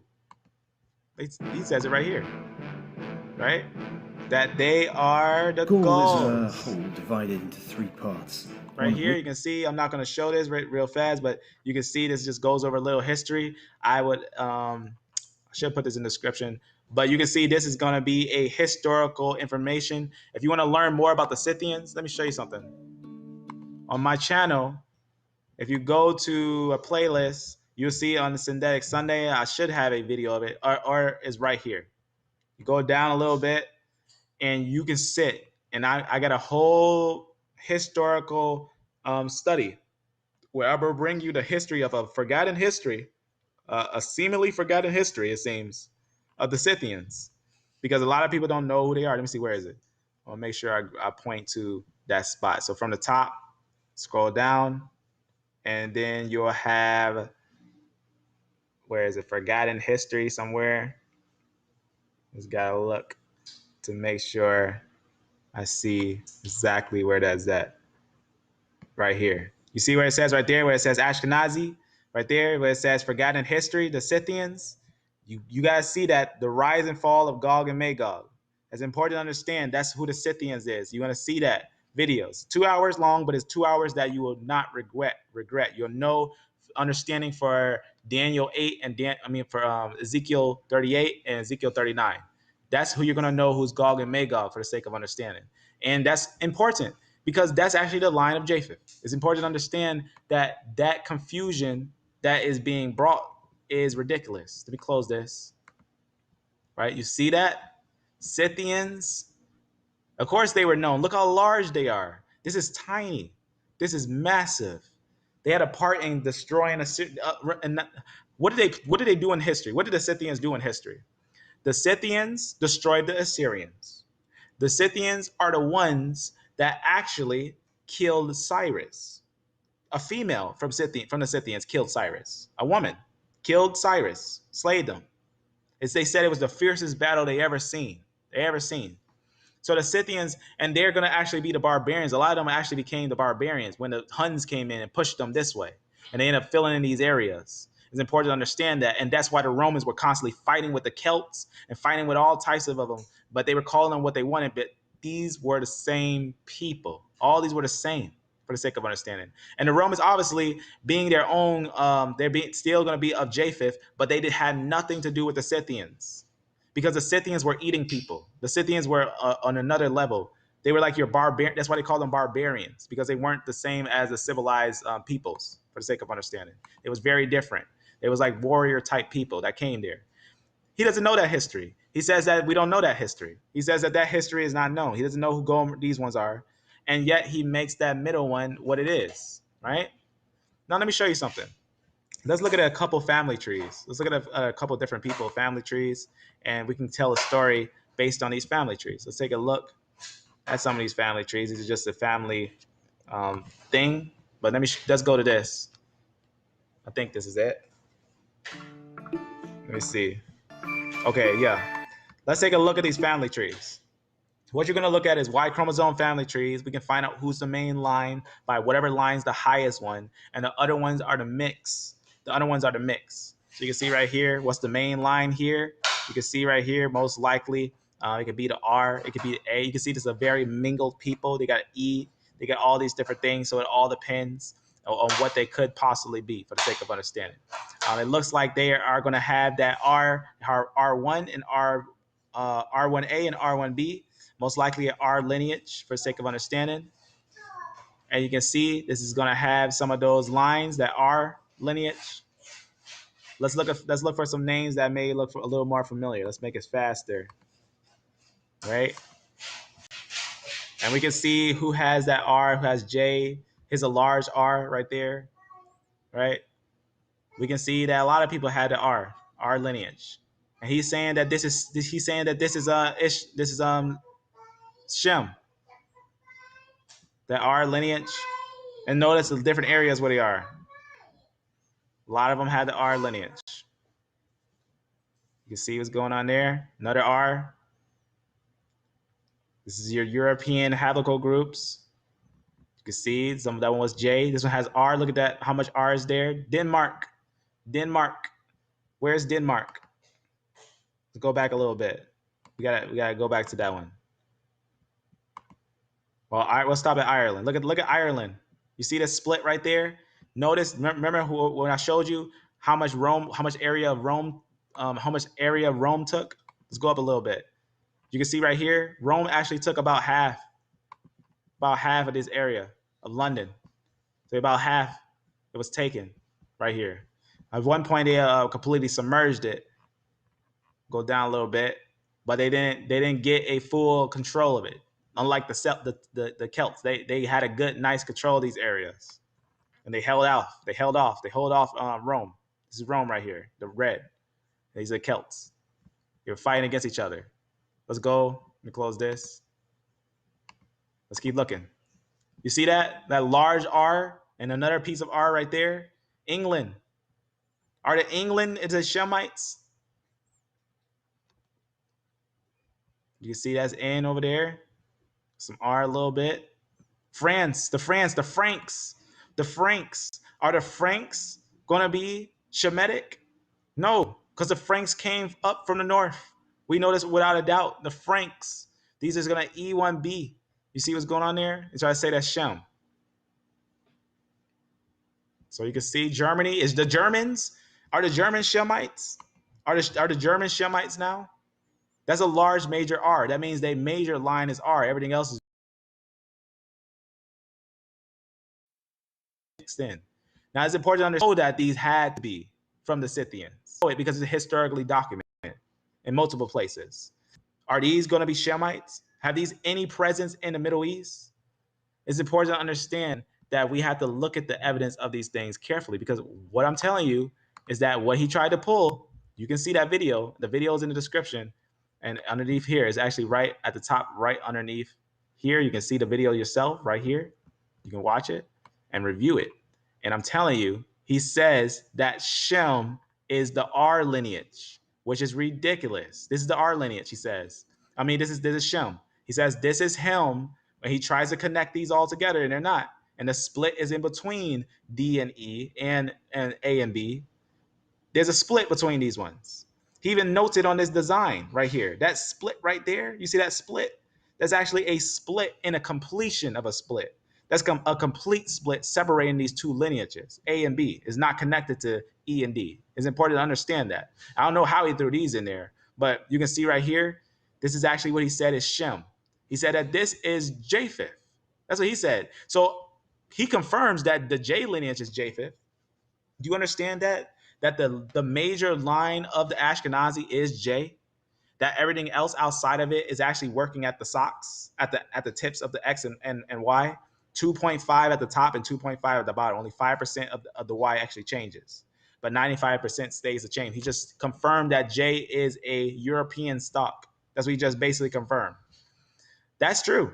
The J is, all these are European. All these are European, but there's a split in between E and D and A and B. There's a split between these ones. That's the real split, and they know it. As is, it splits at CTBT. It's a fact. You can't just split it where you want to, and he knows it. But you can see right here, the problem with this too as well is that he actually mentions that these are the Jews, but why would they be Jews if this was so tiny, if the percentage was actually tiny? But let's actually understand this R lineage surely is not Shemites. That's a fact without a doubt. This is not Shemites. That's ridiculous to even consider that in any sense of the stretch of imagination. That's a false narrative. We have so much historical documents confirming that anyone of the R lineage is of Japheth. It's a fact. Let's continue seeing some more of these lineages in Europe. So we got some more R's that he says is Japheth. I mean, that he says is Shem. He says these are Shem, Hungary. Hungary is Shemites. You can see right there, Ireland. Ireland, look what Ireland is. Where's the map? I'm gonna let that open up. I want you to see this. So he says these are Shemites on this little island over here in Ireland. Ireland is Shemites apparently. You see what's going on here? He knows I is European, so I is European and R is not. We constantly see R as being together over here with I. It's a common European lineage. It doesn't take much studying to understand that, as it is a simple thing to understand for the sake of understanding. Let me just see how everyone's doing. Isn't that something? Exactly. Still learning, amen. You can still learn. Do much love, amen. Amen. Isn't that something? 8 hour from hey. Yeah. Amen. You already have scholars that NLP is coming out proving that Japheth. That's right. Exactly. Exactly, family. Exactly. And that's why we gotta go about these things even to the professionals. We gotta know what we're actually dealing with. We gotta know the information that we have, or else they're going to try to pull it on you. Even the ones that we may have trusted at first. But let me show you where is Ireland? I forget exactly where it is. Like, is it somewhere over here? Let me see. What is this? There it is. Iceland. That's Iceland though. But where's Ireland? I forget where Ireland is exactly. I don't know where exactly it is. It's somewhere in these little islands. It's somewhere in these islands. Just zoom out a little bit. I don't know where it's at, to be honest with you, but somewhere in these islands somewhere. I forget exactly where Ireland is, for the sake of understanding. I'm not too well with the North, a lot of the maps of the North, but I want to know them. I'm going to learn it. You can see right there, you can see America, Iceland, Looks like it's right there. Let's see if I can find it. America. Let's actually turn it. Well, this is not America. This is America over here, right there. And I feel like it's this, but that's Iceland. Is it on Iceland? Maybe it's on Iceland. Who knows? Maybe. I don't know. Maybe if somebody knows, is Ireland on Iceland? Where is Ireland? Or isn't Ireland its own place though? If I remember, I thought it was its own area. I don't think it was on Iceland. Maybe it was on Iceland. Maybe. Let me just see. Just taking looks over here, as I completely don't 100% know where Ireland is, but I do know that it's upper north in the islands. I don't know exactly where it actually is, to be honest with you. I could look it up, but I'm not going to. I'm just going to move on to the next task. Be easy to look it up and find it. All right, so you can see it's right there, right above America, but beyond right here, there's Greenland, and then go over here. Our lineage in our and this is insane. Notice where they are, and this is actually right there. You can see where they are. These are the Celts. These are this line right here. This is the Celts. Of course, they got an R there. You see, because they're the same as the Scythians. Remember, we just traced them that they're the Scythians. Let's go back. Let's go back to. Let me see. Right, that right there. Let's go to a map, and let's look at that area.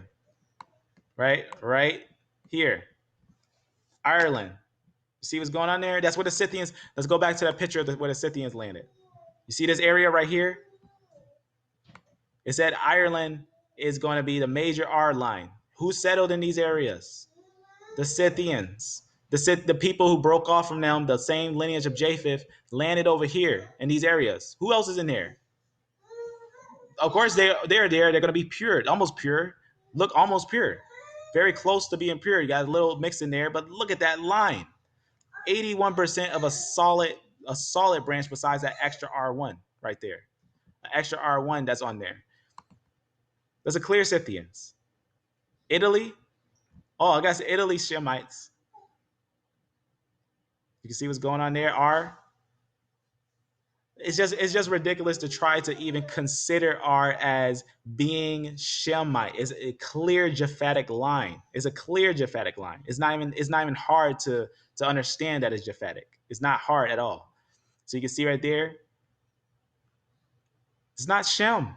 These are not Shemites. For the sake of understanding, we got to understand these things in this sense of understanding. There it is, Netherlands. What the Netherlands? R lineage. Another R, Norway. Norway up here. You can see there's major R in Poland. Our Poland is these Shemites. We can follow most of these people's history all the way to their original roots. This is R lineage that we see there. R. Portugal. Got a lot of E there. You can see right here R. A lot going on there. You can see right here. A lot of R up in this area in Russia. Notice Russia. Russia's really interesting because they're very close to being the Scythians. You can see right here that area that they control right there. And notice they're going to be R, right? Because the Scythians, they have R, right? It's very important. Scotland. You can see they're up there in that area. This is where the Scots are. That's where the Celts. That's where the Celts settled, right? Why do you think they have Celts? The Celts up here, they were up in this area, right? Scythian, for the sake of understanding. Lineage R. You can see right there. You got an R lineage R. Large R going on here. So what's the problem here? The problem is that he's trying to make a line that is clearly without a doubt, without any doubt, Japhetic. There's no doubt to this. This R lineage is actually what the Romans had. Do the Romans Shemites? We gotta go about these things very carefully because a lot of the people that studying this stuff, they don't do these things right. They might be fooling people themselves, though their intentions may not to be to do that. So you can see right there. Okay, so what design did the individual settle for? How did he end up making this Shem? That's when I sat there and I was looking at that, like, how did you make that mistake? How did you even make a split there? And how did you make these Shem? That's not Shem, because we just connected them historically, genetically, and we can do it linguistically. We can confirm that these are the same ones that were Japhetic. We can confirm that in linguistics. But we just showed you historic references, and I just showed you the genetic references that these are indeed Japhetic. How are these on the ends of Shemite? T and L. Look how small. Let's talk about how small this is found in those people. It's not even, most of the time when you even look up a chart, it's not even mentioned because it's so tiny. So what he's doing is extremely ridiculous. Understand what I'm saying?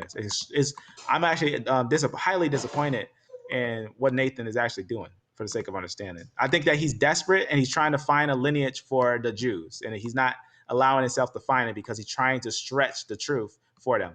Now, notice what it says right here, the Sephardic Jews. Now, if you don't know the history behind the word Sephardic, it's not the same Sephardic as Spanish for the Sephardi Jews. The Sephardi Jews are actually a different people that was of Japheth, that they actually started to call Sephardic as in Spanish, but they weren't Spanish at all, nor is it in their linguistics for the sake of understanding. It's actually important to understand that these ones were actually more closer to the same Scythian or the same Greek people for the sake of understanding. So you can see a little bit of that Scythian line, and you can see that major J. That major J is Turkish. He just confirmed to himself that that J is without a doubt Japhetic. Very important to understand. These are Japhetic as well then. Look at the small t, 3%. So he's taking a small 3% that's actually at the ends, that's at the tip of the Y chromosome, and trying to use the tip of the Y chromosome to describe the whole Y chromosome. It's false. 2% in the Ashkenazi. He's taking this T that's only 2% in the Ashkenazi and trying to use it as a credit for what line they are. That's a false narrative. You can see here, get an idea of the T and L. Let's see how many people have the T and L. How many people have the T and L, and even in these ones? Very few. Barely even 10%. Barely even 10%. That's at the tip. That's at the tip. That means that the alteration was by the female. That is not actually the male's line. It's actually an alteration. That's important to understand.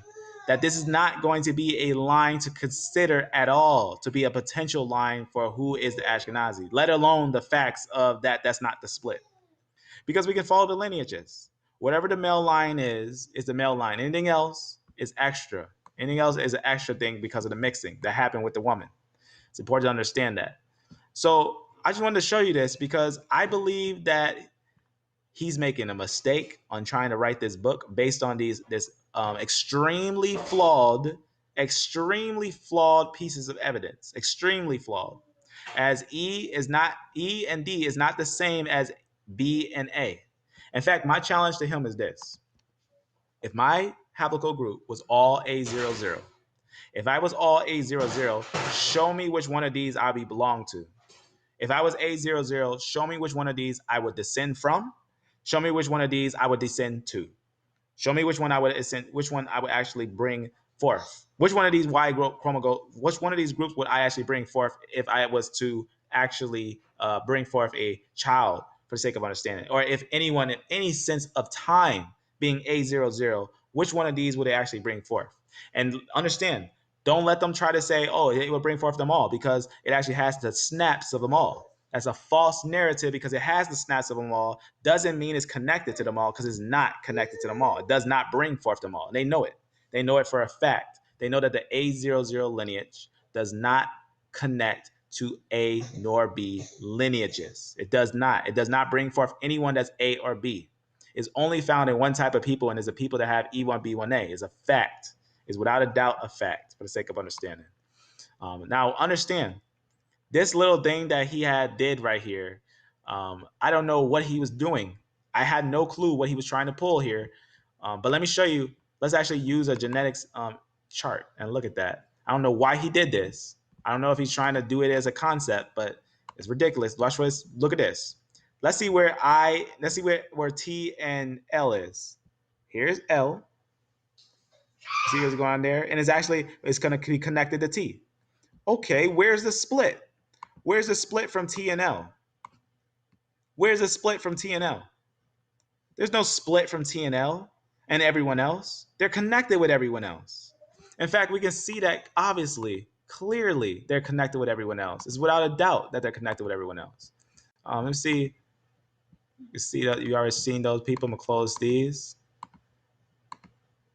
Let's go to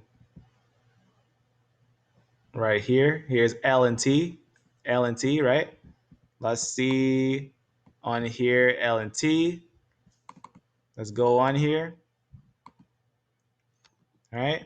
Here's O, N, O, P, right? R, let's go up a little bit. See where it is. All right. That's just, let me see. To make sure if this have it. If this don't have it, I'm just gonna go to a different one. Let's see. Just taking a quick look here. Maybe my eyes have overlooked it. Looks like this is having a few. There it is right there. Notice, now watch this. LT, let's zoom in and let's get a good idea of LT. LT is connected with L. That's just going to go to T and whatnot. They just call it LT. They can call it L2 if they want to. So you can see L and LT. It goes and goes and goes. And where does it connect with? Right here. Where's the split? Where's the split? There's no split because it's actually connected to another group. M9. What does M9 connect to? Oh, snaps. M9 is actually connected to all these other branches. And it connected to these branches and these branches and these branches. So this isn't a split. It's a branch within a branch. That's what it actually is. It's not a split. It's a branch within a branch. That means that they actually belong together. If they're a branch within a branch within a branch within a branch within a branch, they belong together. That's what actually you're seeing there is a whole branch of people that belong together in one lineage. That's actually what you're seeing there. Go down a little bit. Right here, you can see this is the branch. This is the so-called branch that they break off at right here. So look, and let's even take M9 and try to follow it. M9, let's try to go to that. Let's try to individually go to LT. Oh, what did we bounce into? We just hit. Let's go down and see what line this is. N. We just hit the line of N. Let's see where he puts N on this. Let's see where he puts N on this thing. I just want to see. You see what it has right here?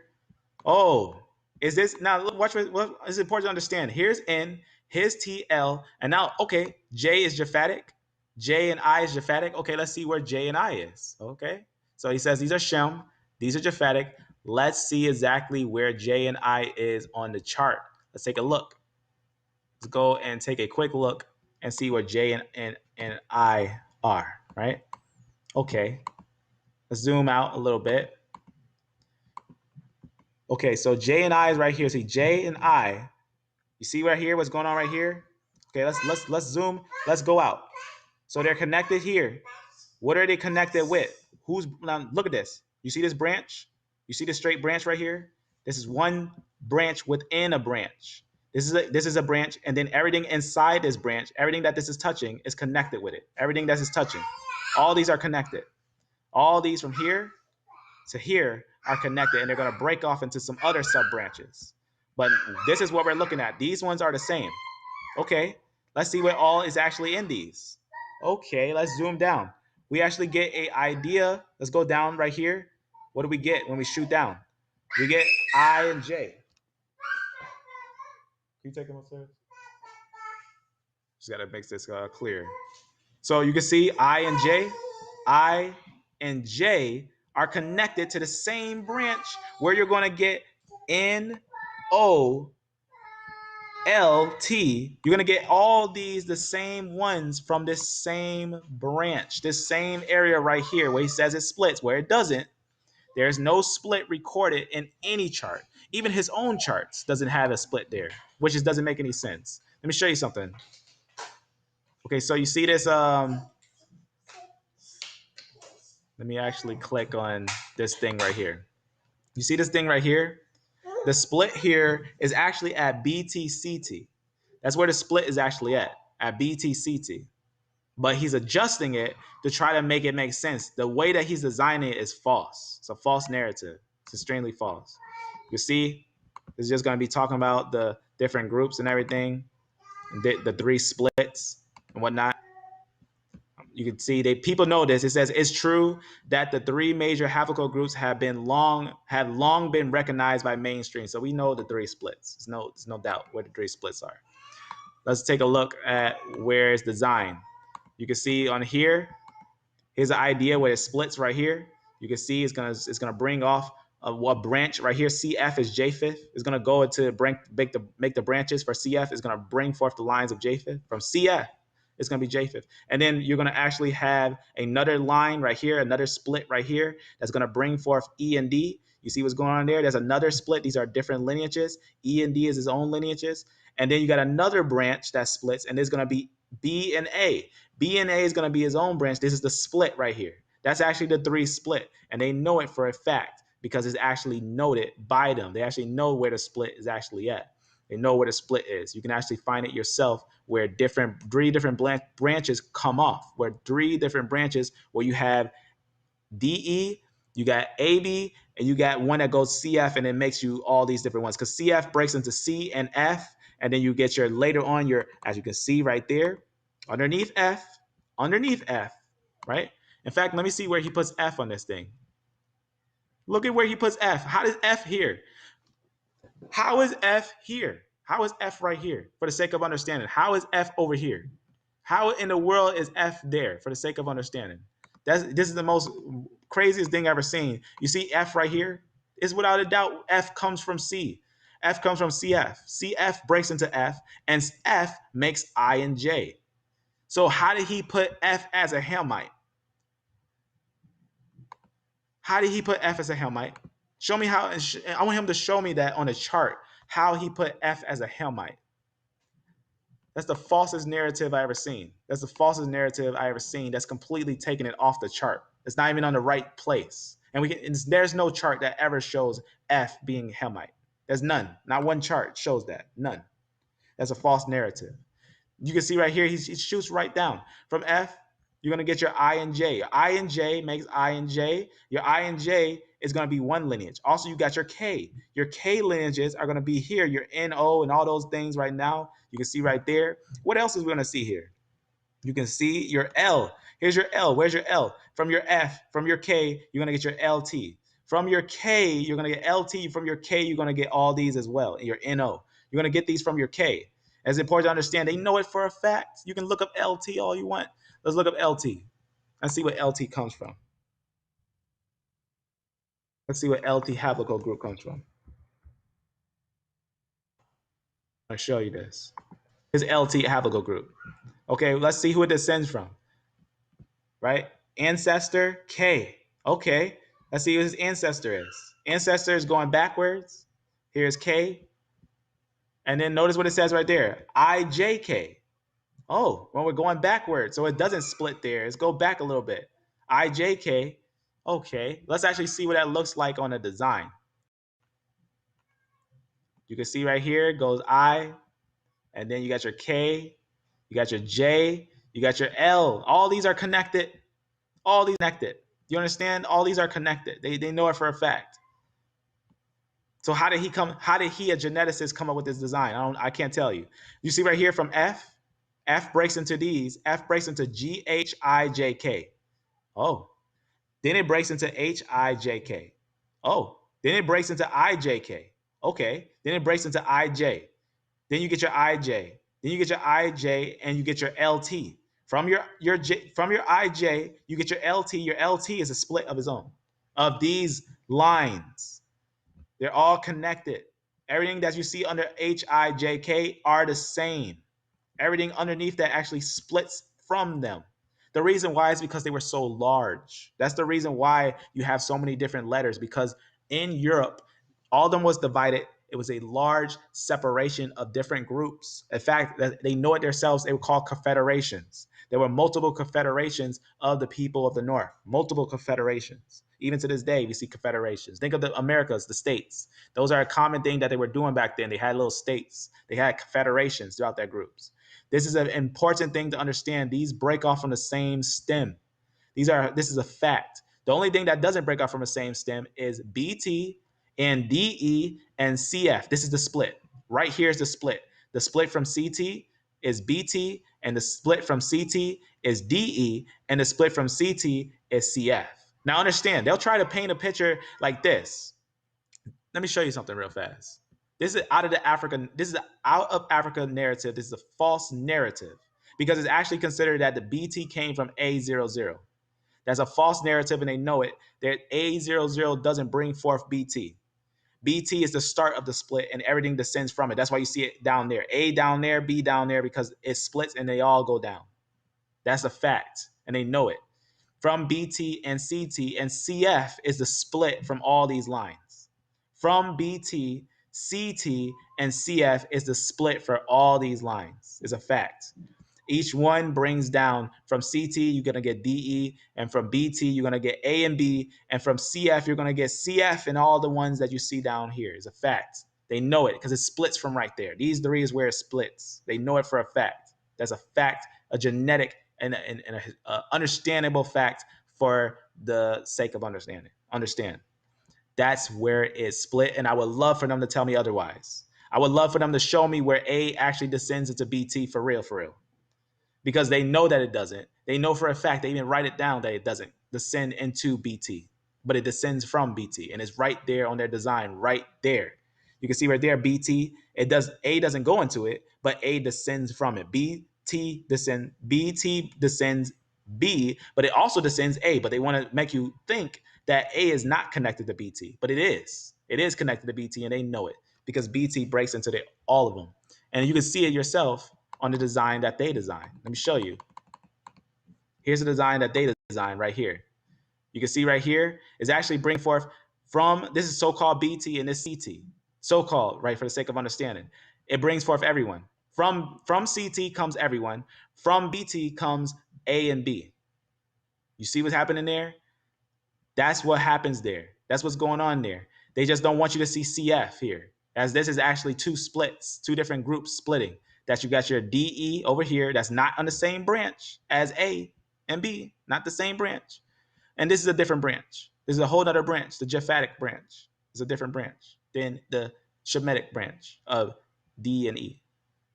You see what's going on here? That's actually the real split, and he knows it. He knows it because it even mentions on here that that's BT and CT.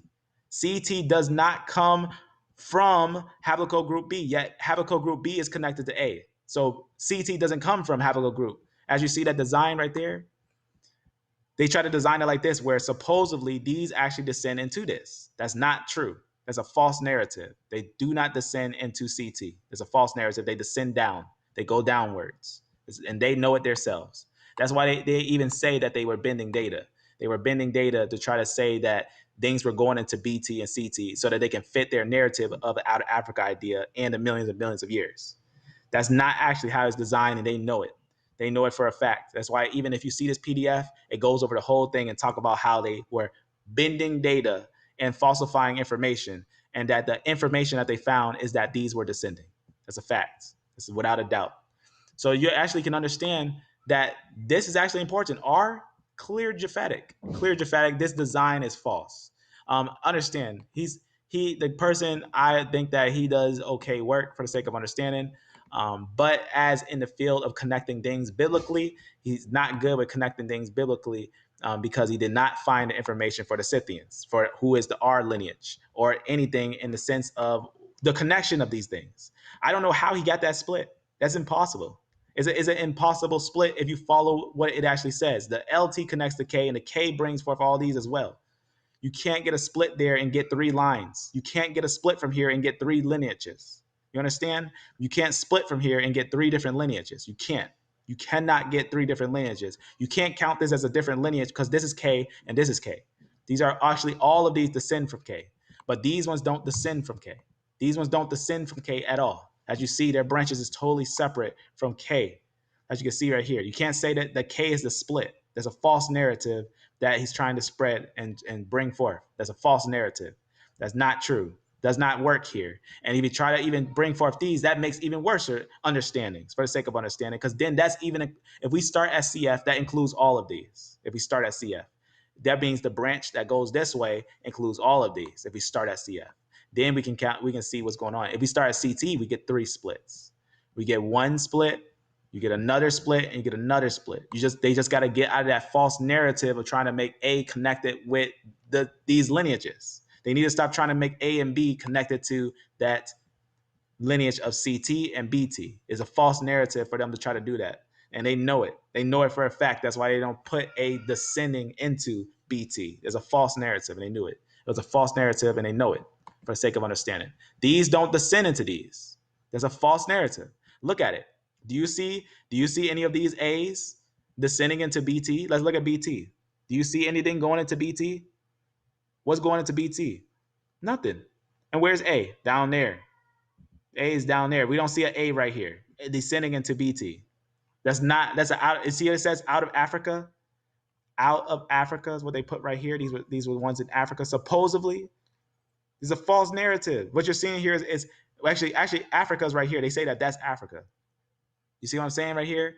They say that this is Africa. They say this is Africa. They say this is Africa. And this is those that were out of Africa. It's a false narrative because we found R in Africa. There's R's that was in Africa. And we know that for a fact. There are lineages in Africa for the sake of understanding.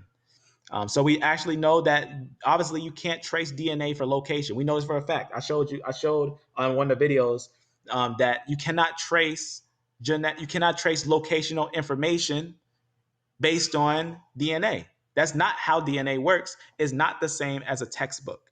DNA is not a textbook. It's actually grouping. DNA is putting people into haplotype groups. It's not going to give you geographic information. Out of Africa is a false narrative, and they know it. That's why this says Africa, out of Africa. Out of Africa narrative is a false narrative, and they know it is for the sake of understanding. Let me show you something. Go down. I'm going to show you something real fast. I want to show you what's false, what it looks like when you have a false design. This right here, you see this design right here? They know this is false because this is A00. They're not connected to these, yet they try to make a branch from it. You see how they makes a branch from it? A00 is not connected to it, and they know it. A00 goes its own way. It's not connected to anyone else. That's a false narrative. It doesn't actually, A0 doesn't bring forth you A1A. That's a false narrative. Understand, that's a false narrative. And A1A does not descend into BT. That's a false narrative. They say it themselves. Remember how I told you that? Remember how I showed you how they said what they said, how they said it does not descend into that? They say it themselves, right? Apparently they were too much focusing on bending the data to fit out of Africa. That's a PDF that they say it themselves. They were bending the data. Notice what it says here. Talk about BT. Talks about it says in reality, there were partially no other genetic justifications for out of Africa. There was no justification for out of Africa. In fact, multiple people noted that BT, a couple of things with BT. Let me go to a quote here, or a saying. I want to show you a saying that is said and see if I have it here. Maybe I don't have it on this one. Let me actually go over here. Let's go back over here. Let me show you where it says it single-handedly. This one too, CT does not come from haplotype group B. Okay, haplotype group B comes from A. Haplotype group B is connected with A. Haplotype group B and A are the same for the sake of understanding. Haplotype group B, all these A's, you see these A's right here? Remember what we just seen right here? This design, this out of Africa idea? Let's look and see what they actually found when they did some tests on it. Look what they found. They took all those ones, all those A's, and they said this. They said this. And none of BT or CT lineages descend from them. They just said none of the CT or BT lineages come from these. That's what they said. They said none, and none of the BT or CT lineages descend from them. So how can they be claiming an ancestral to non-African lineages? Because they're trying to connect Shem to Shem and Shem to Japheth. They're trying to say that every single person who was a Japhethite began as a Hamite. They say every person in the past had A00. Obviously, no, because we found ancient lineages that go a long time back, like the Scythians, things like that. None of actual bearers of haplotype group A0T, A1, A1B have been found in Africa or elsewhere. See what's saying there? So how can they This is on the PDF. This is the PDF right here that's saying this. It's saying, so how can they, how they can be claimed as African. So you're seeing what it's saying about some of these groups, because some of them aren't found in Africa. They weren't found in Africa. They were found in different places. Say, how can they be claimed as African? Just because they are assigned a letter in the index? He's basically letting you know, just because they put an A on it, they say, oh, these must be African because they put an A on it. A00, oh, it must be A, so it must be connected. It's not connected. A00 is not connected. You see what's saying there? As we see all those conjunctions by the, basically what it's saying there, out of Africa idea, right? Groundless. He says it's groundless. He says that the idea of the out of Africa concept are groundless, has no ground. The geneticist says right here, has no ground at all. It doesn't. It absolutely doesn't. And they know it. They all agree that it doesn't. A and B lineages do not descend into BT or CT lineages. They assume that the current African branch A0, watch what they assume. They assume that the current so-called African branch A00, A0, A1A, A1B descended from African haplotype groups. You hear what he just said there? They assume that these ascended from them. They assume it. They know it. They know it's not true. There's no evidence for it. They know it's a fact. It says those haplotype groups represent folks from which A0, A1A, A1B split and migrate into Africa. So they know they actually migrate into Africa for the sake of understanding. We have shown above that haplotype groups of, watch what it says here, haplotype groups of B, right?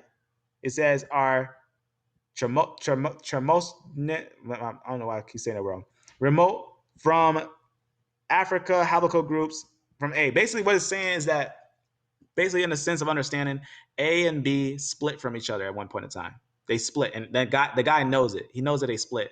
And A was actually outside of Africa. Of course. There were Canaanites outside of Africa. They think all of Canaanites were in Africa? There were Canaanites outside of Africa. There was Hittites. There were Hittites in where? There were Hittites where Turkey is. There were Hittites over here. There was Hamite Hittites right up here. Hamite Hittites over here. Is that even recorded that a lot of them even migrated into these different areas over here? They moved all in these different areas over here. They went in here, they moved over here. There was some down here. They was all in these different areas. A lineage up here. Not all in Africa. Not everyone was in Africa. They think Ham is all just in Africa. That's just where Ham is, apparently. Not all of them. No. Just like how not all Japheth was up here. We found Japhethites down here. You seen that R lineage I showed you? The Celtic people? They actually are going to be 95% R. They look like Africans, but they have R. That's Japhetic moving down there. So we have peoples in different areas. We can't just take geographic location and say that that's who they are. It's not an out of Africa idea. You can't just make something A and then fit it to the chart however you want to fit it. It's a false narrative. They know it. They know it's a false narrative. That's why they mention it on there, because it doesn't make any sense. Even on their own chart, it shows that it's descending. It's not descending into BT. It's actually descending from BT, descending from it. That's important to note.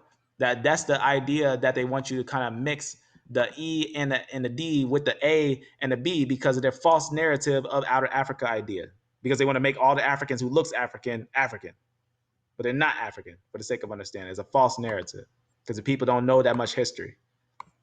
So you can see right here, DNA lineages of another branch. You see what's going on there with BT. It says, it is obvious that haplotype group BT does not descend, again, haplotype group BT does not descend from the African haplotype groups having index A. What did you just say there? He said A does not bring forth BT. That's a false narrative. A does not bring forth BT, so why are they painting it on a chart? Why are they painting it on the chart like that as if BT wasn't above these? BT actually is above these. CT is above them too. And brings these things out in different branches, 3 different branches, and they know it. That's why I showed you that thing. Remember how I showed you that thing, how they said it themselves, right? They're bending data and whatnot. They know for a fact They know for a fact that the data was being bent. And that's why I'm bringing this forth to you so you can see how in error a lot of these so-called geneticists are actually in. Because they know that a lot of this stuff isn't true, but they're working with the incorrect data. That's what they're actually doing. They're working with the incorrect data. And a lot of them just bend it to how they want to, because they know that a lot of it's incorrect data, so they just bend it to what they want. It says right here, at the bottom right there. Let me show you right here. It says, remember, I showed you that this was in that PDF. It says, we know that neither BT nor CT descended from African haplogroups.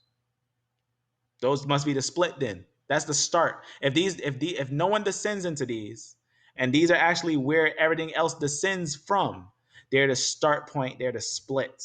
They're the split on where the split is. And we know that because it makes clear sense when we actually see it. For example, let's look at it on this little tree thing right here. You see this? It splits. You get DE from that split. You also get BA from that split. You also get your lineages of Japhetics right here from that split. Of course. You see that long stem? It'd be super ignorant for someone to ignore that long stem right there. That stem right there. Geneticists, when they do this, they see this stem. And they see these stems and they see this stem. It's important to understand they know for a fact that D and E is not the same as A and B. See that long extension there? That's a split. That's a separate split from this one. That's a separate split. And there's a split right there. And there's a split. So there's 3 lineages here. Just like they said, there was 3. So how is he making his own split in between, where is it, T and L? How is he putting a split in between here? That's a false narrative. That's why he cuts right here and he cuts here and then make these however he wants to fit them in. It's a false narrative. It's extremely false. It's a fabricated idea. That's all that it is. It's a fabricated idea. He puts the split, I think it's about here or somewhere over here, maybe right here. He puts a split here and then have these all one group and have these all one group and have these all one group. And that's not the split. That's a false narrative because the split is right here and they know it. And the split is here and this long stem here. They know it for a fact because, one more time, DE is not A and B. Nor is it any of these. They know it for a fact. It's a fact. It's without a doubt a fact, for the sake of understanding. So who settled in these areas? The historical evidence shows the R lineage is actually related to the Scythians, as I showed you ancient DNA, and I showed you that these people are connected to them historically. We can confirm it historically that they're connected to those people and where they came from, where they actually were originally over there and how they came into this area. That's why I showed you that video, that moving on the maps. They came into this area and settled there. They settled in these areas and they were pushed into the area. We can find DNA of them to this day, the R lineage. We find them to this day with the same R lineage. And we know that Flavius Josephus wrote that they were Gog and Magog. He says himself that the Greeks called them Scythians. And we can find out who they are just by looking. So the genetics and the DNA, all the information is in complete agreement. And the split is an obvious spot. It's an obvious spot. Therefore, once we understand that information, then we can find Israel. Then you can find Israel. This is a false narrative. You see this? One more time. Let me show you again. I'm going to show you because I want you to understand what he did and why I'm bringing this forth. You see that right there? A, B, C, D, E. How? How is A, D connected to D and E when he himself said they wasn't? He himself said they were not connected. And they're not connected. He knows it for a fact that they're not connected, right? Very important to understand. How did this happen? How did that happen? Let's take a look. Here's how it happened. Because of all the Africa idea, that's false. It's connecting A00, which is from E1B1A. They know this is from E1B1A, and they put in this here is trying to connect E with it. That's what they're trying to do. They put E1B1A right here, but look at this straight line right here. You see this straight line that goes straight down? Why is there a second line? Why is there a second line? Why is there a second branch? Why do they have a second branch right here? Because A00 doesn't connect to anyone. They know it. A00 doesn't connect to anyone. All these are just who they found in those of E1B1A. It's not connected to anyone at all. It doesn't bring forth A or B. It's just a line that's found in E1B1A. That's all that it is. To be honest with you, that's literally all that it is. It's a line that's found in E1B1A. That's it. And you can see right here, This is not what it's doing. It's not bringing forth a 1A. It's not. It's a false narrative. It doesn't have two branches. It's a false narrative. These don't descend into BT. They just said it themselves. The African, they know for a fact these don't descend into these, nor CT. These are actually where it splits. It's a false narrative because they don't descend down. They actually descend. They actually should be at the bottom down here. These ones up there should be at the bottom down here. These ones up here should be at the bottom down here. They should be underneath BT, CT, and CF. That's what they should be underneath for the sake of understanding. And I want to see a geneticist tell me no. Show me. I want to see a geneticist say, no, that should be up there. Show me that actually supposed to be there. I want to see it. I want to see it myself for the sake of understanding, because that's not true. We can get multiple geneticists that completely agree that the out of Africa is false because they were bending data. They were bending data, and they know they were bending data. The out of Africa idea is false. It's a false narrative. And he doesn't know what the R lineage is. The shame of not knowing this is just unbearable for the sake of understanding. But I want you to understand, maybe he didn't do enough research on R. Maybe he doesn't know who they are. But it's just a shame to see a geneticist make something like this. This is the most embarrassing thing that I've ever seen a geneticist do, to be honest with you. I've never seen such a horrible design or a sad attempt to try to make a people Jewish based upon the tip of their Y chromosome. And they can't say that this is their main line. Well, not this one right here, LT. They can't say that this is their main line. This is their main line. This is the main line. We know it. This is not their main line. It's so small and so insignificant that they don't even put it on most charts of Ashkenazis. You can look it up yourself. Ashkenazi haplogroup. You're not even going to see L and T mentioned on there most of the time because it's so tiny. They know that it's at the tips. They know that it's at the tips. It's not something to consider. It's not something even to consider for the sake of understanding. It's very tiny, so small. Doesn't make any sense for the sake of understanding for him to even try that attempt. I think he's just trying to make a report on these things. I'm just disappointed in this. I'm highly disappointed in that A, B, C, D, E combination right there, as I believe that he doesn't believe the out of Africa idea, but it seems with that illustration, he is illustrating the out of Africa false narrative, which all geneticists know is false. They all knew it's false. That's why that paper came out and still there. They know it for a fact. So I just wanted to show you this because understand, this note that I have here is in the description, and this is me bringing forth a challenge to this person, to beloved Nathan, for the sake of understanding, Nathan Jeanson, as I think his work is great. I think his work is great besides this. I think this was one of his worst. I think he was in a dark place.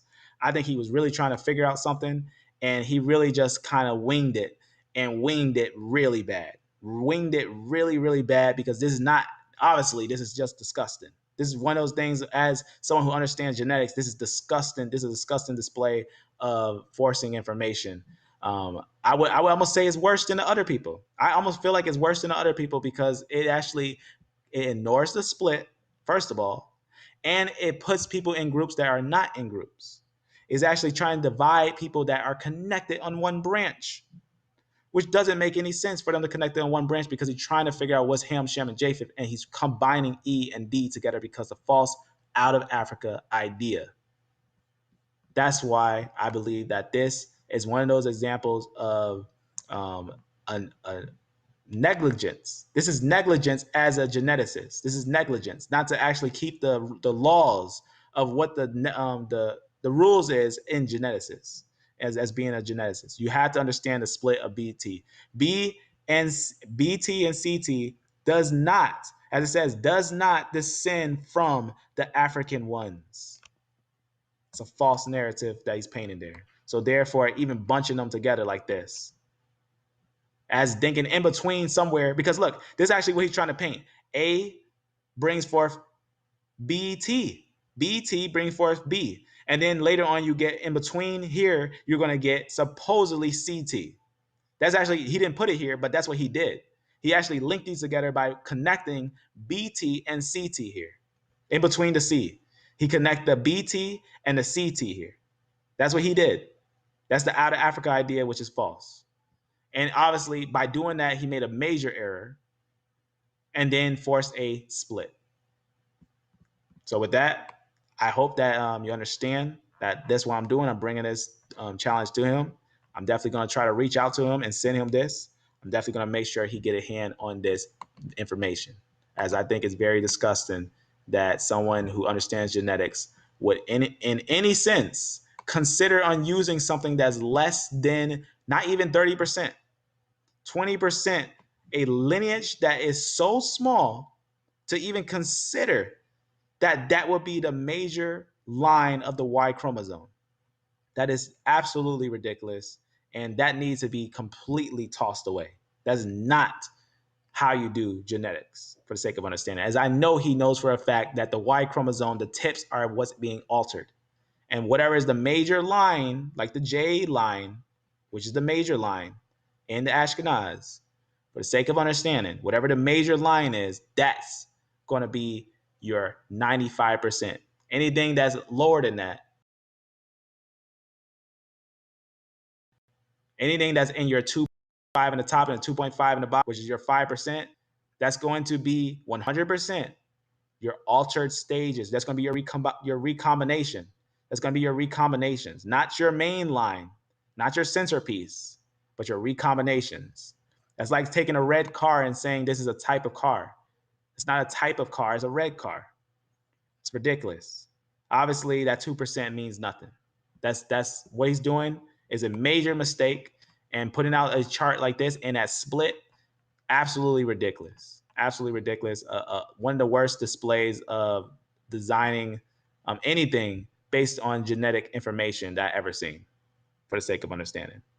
So he already put J as Japhetic, and then he's gonna say that R, which is confirmed Scythians, as Shemites. Let's stop playing, and let's get this out of Africa idea out of here, and make the chart right, make the design right, design it the way that's supposed to be, not the way that they alter it to how they want it to fit. It's a false narrative. So I hope that is going to be something for them. Shalom, family. Amen. Yep. Yeah. And if you have any haplocal group, and it's over 50%, everything else is from the mother. It's important to know that the Y chromosome, whatever's higher than 50%, that's going to be your major line. That's going to be your main line. Anything that's underneath that is going to be just a mix. It's just a mix. And obviously, remember, the mix, every male mates with a woman, right? Then a male doesn't mate with a male. You never get a Y chromosome from another male. You always get a Y chromosome from the ancestor, your father. You always get a Y chromosome from your father. So it doesn't matter how many times you mix. It doesn't matter if your father mixed. Let's say if you were E1B1A and you mix with European, you mix with Hamite, you got E1, you got A in you, you got R in you, you got J in you. It doesn't matter. Those don't matter because those are from the female. That's from the alteration of the Y chromosome at the tips, at the top and the bottom from the female. But your main line is going to be E1B1, for the sake of understanding, which doesn't change no matter what you do. It doesn't matter what you do, it's not going to change. You're going to always be E1B1. Just like if someone was J, even if they mix with E or A or B or what have you, they're still going to be J. They're just going to have a change, a mutation, what they call it, a mutation on the snap. They're going to have a mutation on their Y chromosome at the tips, at the ends, if it does recombine, for the sake of understanding. You can have a change at the tips. But understand, for the sake of understanding, when you see those DNA tests, they're just trying to make money off you. If you look like a Negro, if you look in the mirror and you say you look like a Negro, you're obviously E1B1A. You're probably E1B1A, for the sake of understanding. You're going to be Israel. It doesn't matter how light you are. If you know that your father is, or anyone in your line is a Negro, you're a clear Israelite. That is a fact. And they know it. The people know it. If you say that you're this thing, they're going to know what you are. They do the test. And you may have a mix of, maybe you may get your test and you may be 75% E1B1A, and you got some R in there, then you got some J or whatever, or E1B1B and whatever. That's nothing. That's absolutely nothing. Don't even look at that, for the sake of understanding. That just means that the female line altered the Y chromosome just a little bit. But your main line is going to be directly from your center, which is that 95%, which is going to be the male line, the male lineage. So if you ever, that's the thing about DNA tests. Like, for example, let me show you something. You got to be careful what DNA test you get. Don't get a autosome DNA test or all those type of different ones, get the one for you, right? A female is, it doesn't really matter. But a male, if you're going to get a test, you're going to get a Y chromosome test. Don't get the autosome or the other tests because they're going to confuse everything. But if you get a DNA test, the best place to go is Family Tree. Family Tree has directly DNA tests if you want to go DNA tests. But let me show you something. Let's go and look at let's use the Ashkenazi, for example, Jewish DNA, or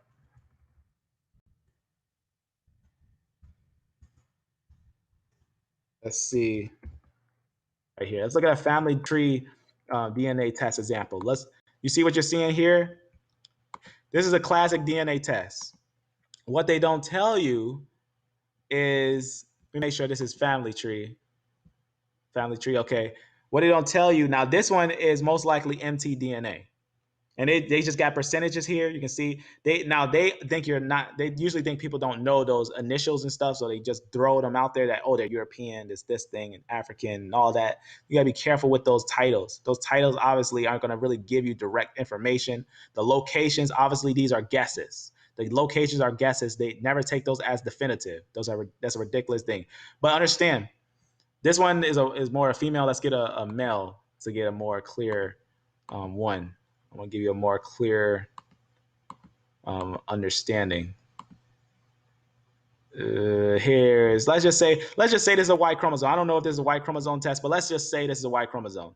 Now we can kind of make an idea, estimate, guess on what they are. Obviously Ashkenazi meaning J. Most likely this is J, and this one is different ones, Middle East, and all these things and whatnot. Now let's understand this. Whatever the largest one is, like here's a large one. This one's the largest one. Most likely, this is your main line. This is your Y chromosome. The other ones are going to be mixes on your Y chromosome from the female line. It's important to understand recombination does happen with the female line at the tips. It's important to understand. So you note the major line, whatever the largest one is, that's who you are. That's the one that you are. Whatever is larger than 51%, that's what you are, because nothing can get higher than 51% on the chart. Once you get one that's 51%, that's who you are, for the sake of understanding. Everything else is going to be 49 and under, for the sake of understanding. And that's going to be what's going to be altering the Y chromosome on the tips. That's what they don't tell you. They don't actually tell you that. That's why when you look at it, because think about it, it makes zero sense for another male's line to come into your line if you're doing a Y chromosome test. It's important to understand that. Here's a better one. Here's a better idea. Now, where's the main line? What would be the main line in this line? The main line will actually be the J lineage right there. The J is the largest one. That's the largest portion. That's most likely the major line. That's going to be your centerpiece, your 95%. 95% of the Y chromosome is going to be this right here. Everything else is a mix. Everything else is mixing on. So your R lineages on the J, all these are mixed. These are from the female. So the female, and few people, when they do mtDNA tests, they think that's the only way to trace the female. But you're actually tracing the female with the Y chromosome test. You actually know what females the male had made it. That's what the Y, and they don't tell you. They don't tell you this stuff, but this actually, the real lineages in your line is the largest one. That's the real lineage. Whatever, if it's a large R, you're R lineage. If it's a large E, you're an E lineage. If it's a large J, you're a J lineage. Everything else is a mix from the female. Everything else is a mix of the female. So I keep hearing that, like for example, I heard Israelites when they'll say, "Oh, I got a little bit of R in me. I'm actually European. I got a little European in me. I'm my Y chromosome. I got Y chromosome Europeans." It's impossible. You can't be born from another male. You only have one male, and they know it. You only have one male, and that's how a Y chromosome test works. It's actually tracing your past male. If you have E1B1A, you're linking to Abraham. That's just what it is. And all the other mixes is because you end up mixing with other people. Somewhere down the line, someone mixed with a female that had R.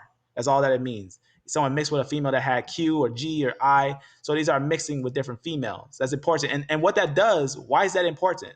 Because you'll say, oh, it doesn't matter, it's females. It will show who they're actually interacting with. For them to actually interact with these type of females on a large scale means that they're interacting with those people. That will put you in a haplotype group, on which group you're actually interacting with.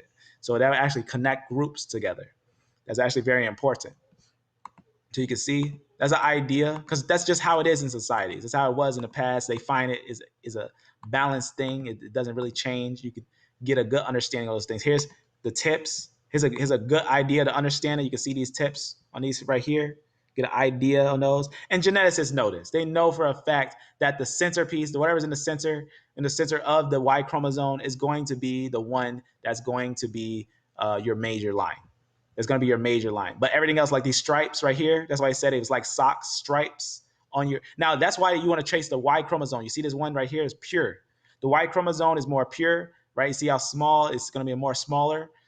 The X chromosome is very, very combined, extremely recombined. That's why tracing the X chromosome is much harder. It doesn't go as far back. It's not that well preserved as the Y chromosome. The Y chromosome is more preserved and go further back on a result of testing. You can see this one. This is a mix, but don't have no numbers on it. Just looking. So obviously, when you see tests like this, these maps, all these things, it's just giving you an idea where they're from. An idea where they're from. You can see they put them in this area, the Jewish spars of where they came from and whatnot. Obviously, connecting that with the J, the reason why they're up here because the Celts came in. Few people know this. Few people know that when the Greeks came in, there was other people that came in too. The J came in and the R came in, and you can find J and R in them to show that there was evidence of a mixing of two different peoples. R and J came in, they were mixing together. That was a thing that happened. Few people know that these people are actually a very mixed people, mixed with many different things. You can see. We'll close that. So just for clarification, I think it's important that we know the Y chromosome and how it works. Because obviously Israel can never change from Israel. Israel is Israel. That's why he says, remember that saying he said, all the males of Israel is his. You can't mix with someone and lose your Israel status. You can't, even if you're half Israel. You're half Israel because they mixed many times, but yet you're still the male. You're the Y chromosome. You're the male Israel, even though the female doesn't change Israel. Don't take any of the nonsense. What's that saying? What's that saying that they make for the Jews, right? The Jews have a saying that is through the female's line. I forgot what they call it. They say it's through the female's line. I think it's the right of return or something like that, and a little more to it. That's a super false narrative, and they know that it's true. And in fact, they know that it's true so much that it's been proven that their female line is European. Their female line is European. It's a fact. They know it for a fact. So without a doubt, you can look it up yourself. The Ashkenazi female line is European. It's a fact. They know it. And so it's important to know that when we look at some of these things like the Y chromosome, it's just important to note some of those things, especially how the Y chromosome work, that the larger one is who you are. The smaller ones is what you mixed with the female line. Very important. The male's the Y chromosome never twists or never knots. It never gets another male in his line. It's always from the father to the son, always. It's never counting the mother's line and who she was with. Never counts that. Always counts the X. Amen. See? My line is what is that fall onto? A00. EU29. I actually don't know that offhand. EU29 or 20. I think isn't that an E1B1A line? I think if I recall, that's an E lineage branch. Is that? Yeah, it's a E lineage. That's not that wouldn't be A00, but it would be an E lineage. So you'll be E1B1A if I recall right. Yep, you'll be connected to E1B1A. So you're Israel pretty much. You're Israel. You're Israelite for the sake of understanding. That's what it is. So let me close this. So apparently, it seems that we're starting to become wiser than a lot of the how you say people like this that kind of like set things up in their own will. We're becoming wiser than most geneticists. If they're not going to follow their own rules to genetics, then they're going to be outbeaten by their own rules and genetics. Because it's important to understand that we have a genetic understanding of who is Ham, Shem, and Japheth, and who is Israel. Because they say, not out of every haplocal group, out of every one of these haplocal groups, guess who have 12? These don't have 12. These don't have 12. Do you know that they don't have 12s that descend from them? Even if they said these was Israel, they don't have 12 tribes. They don't have 12 branches. They don't. They know it for a fact. They worded themselves that the only group that has 12 groups, you can look it up yourself, are E1B1A.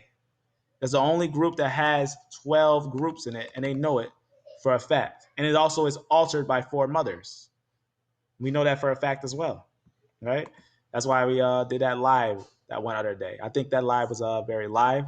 I'm very happy for it. I'm going to make sure that also reaches this individual so that he can see these things. Let me show you 3 witnesses that tell you that E1B1A has 12 tribes in it. It says out of 17 haplocal groups, obviously this was a long time ago when they only had 17 haplocal groups. Now they have 20. Now they have 20 haplocal groups. You can see 12 were observed in the complete data set with haplocal group E1B1A. So the only group out of all the groups that have 12 origins is E1B1A. See what it's saying there? You see right here, along with 120 donors, you can see that 4 groups had their own group, and pretty much it tell you that right here, 12 chromosome sub-haplocal groups were observed. You see what it said right there? 12 groups were observed in E1B1A, and also 4 of them was from these main branches because there were 4 different mothers. We know that recombination happens because of the mother.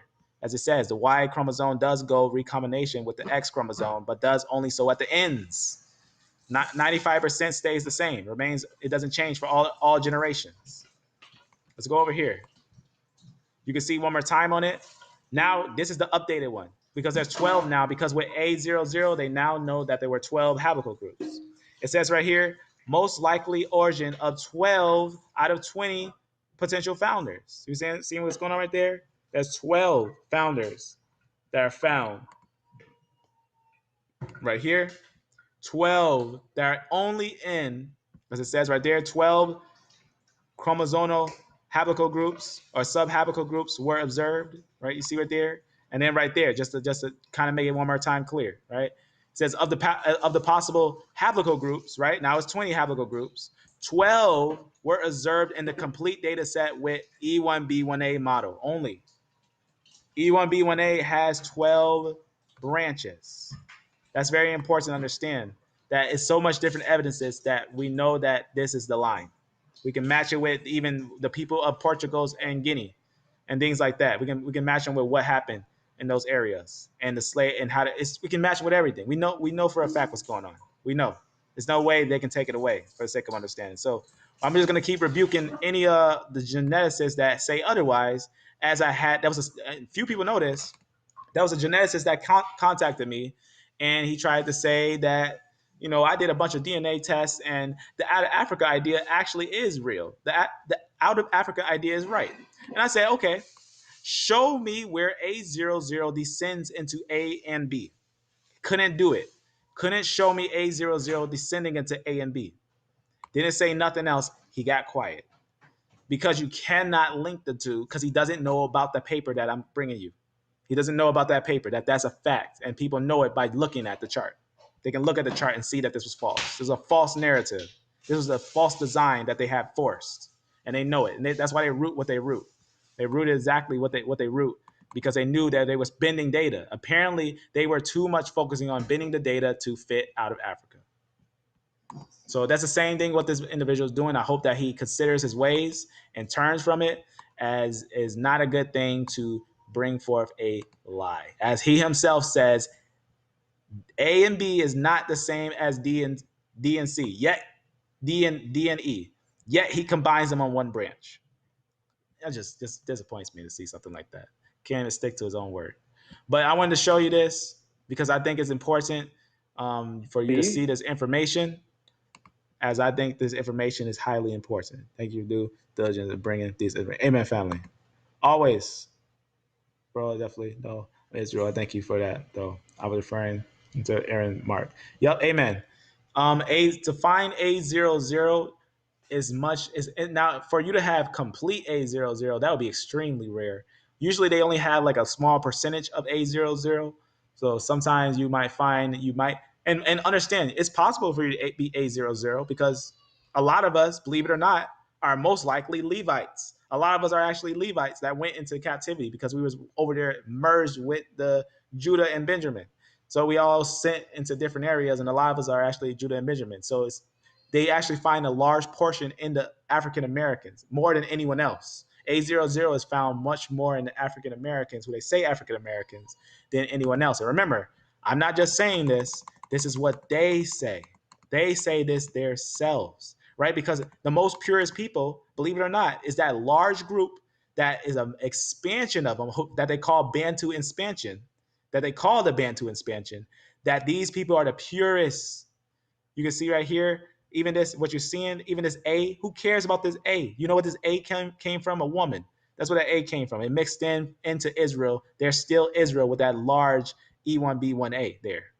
All these mixes it doesn't matter. All these are Israel for the sake of understanding. Because remember, that mixture, all that mixing in doesn't make a difference. Doesn't make a difference at all. It's important to understand. Let's go over. I'm going to show you something real fast. I'm going to show you that saying of E1B1A and what it says, again, about the African. See right here? It says right here, A00 participant, they found them, and they say they connect them as closest match was in the coast of Guinea, which we know Guinea was given by the Spaniards, the ones in Spain. They actually named Guinea, which was all this was Guinea. All this was Guinea. Today, only this is Guinea, but all this was Guinea. This whole area was Guinea. Because when they actually settled in these areas, they put the people only here because all this was owned by the real Africans, the Arabs, the ones that came from Arabia into Libya and called it Africa. And that's why they were called Africans. But then this place was called Africa because a lot of them were there.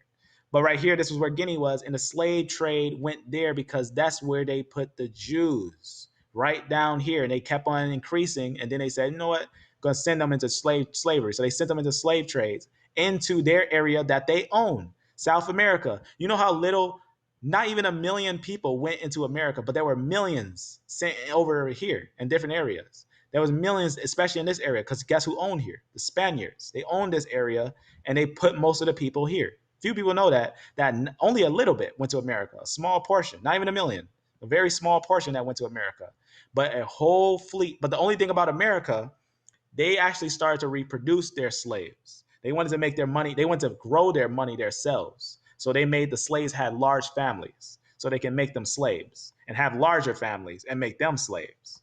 Few people actually know that. That's why America, there's more slaves that you see, or more people that were slaves in America than other ones because they increased theirs. It says there appears to be about 500 years between the participant and the samples of Cameroon. It says an age that speaks to the beginning of the slave trade. The only people that you find A00 in is those that went into the slave trade.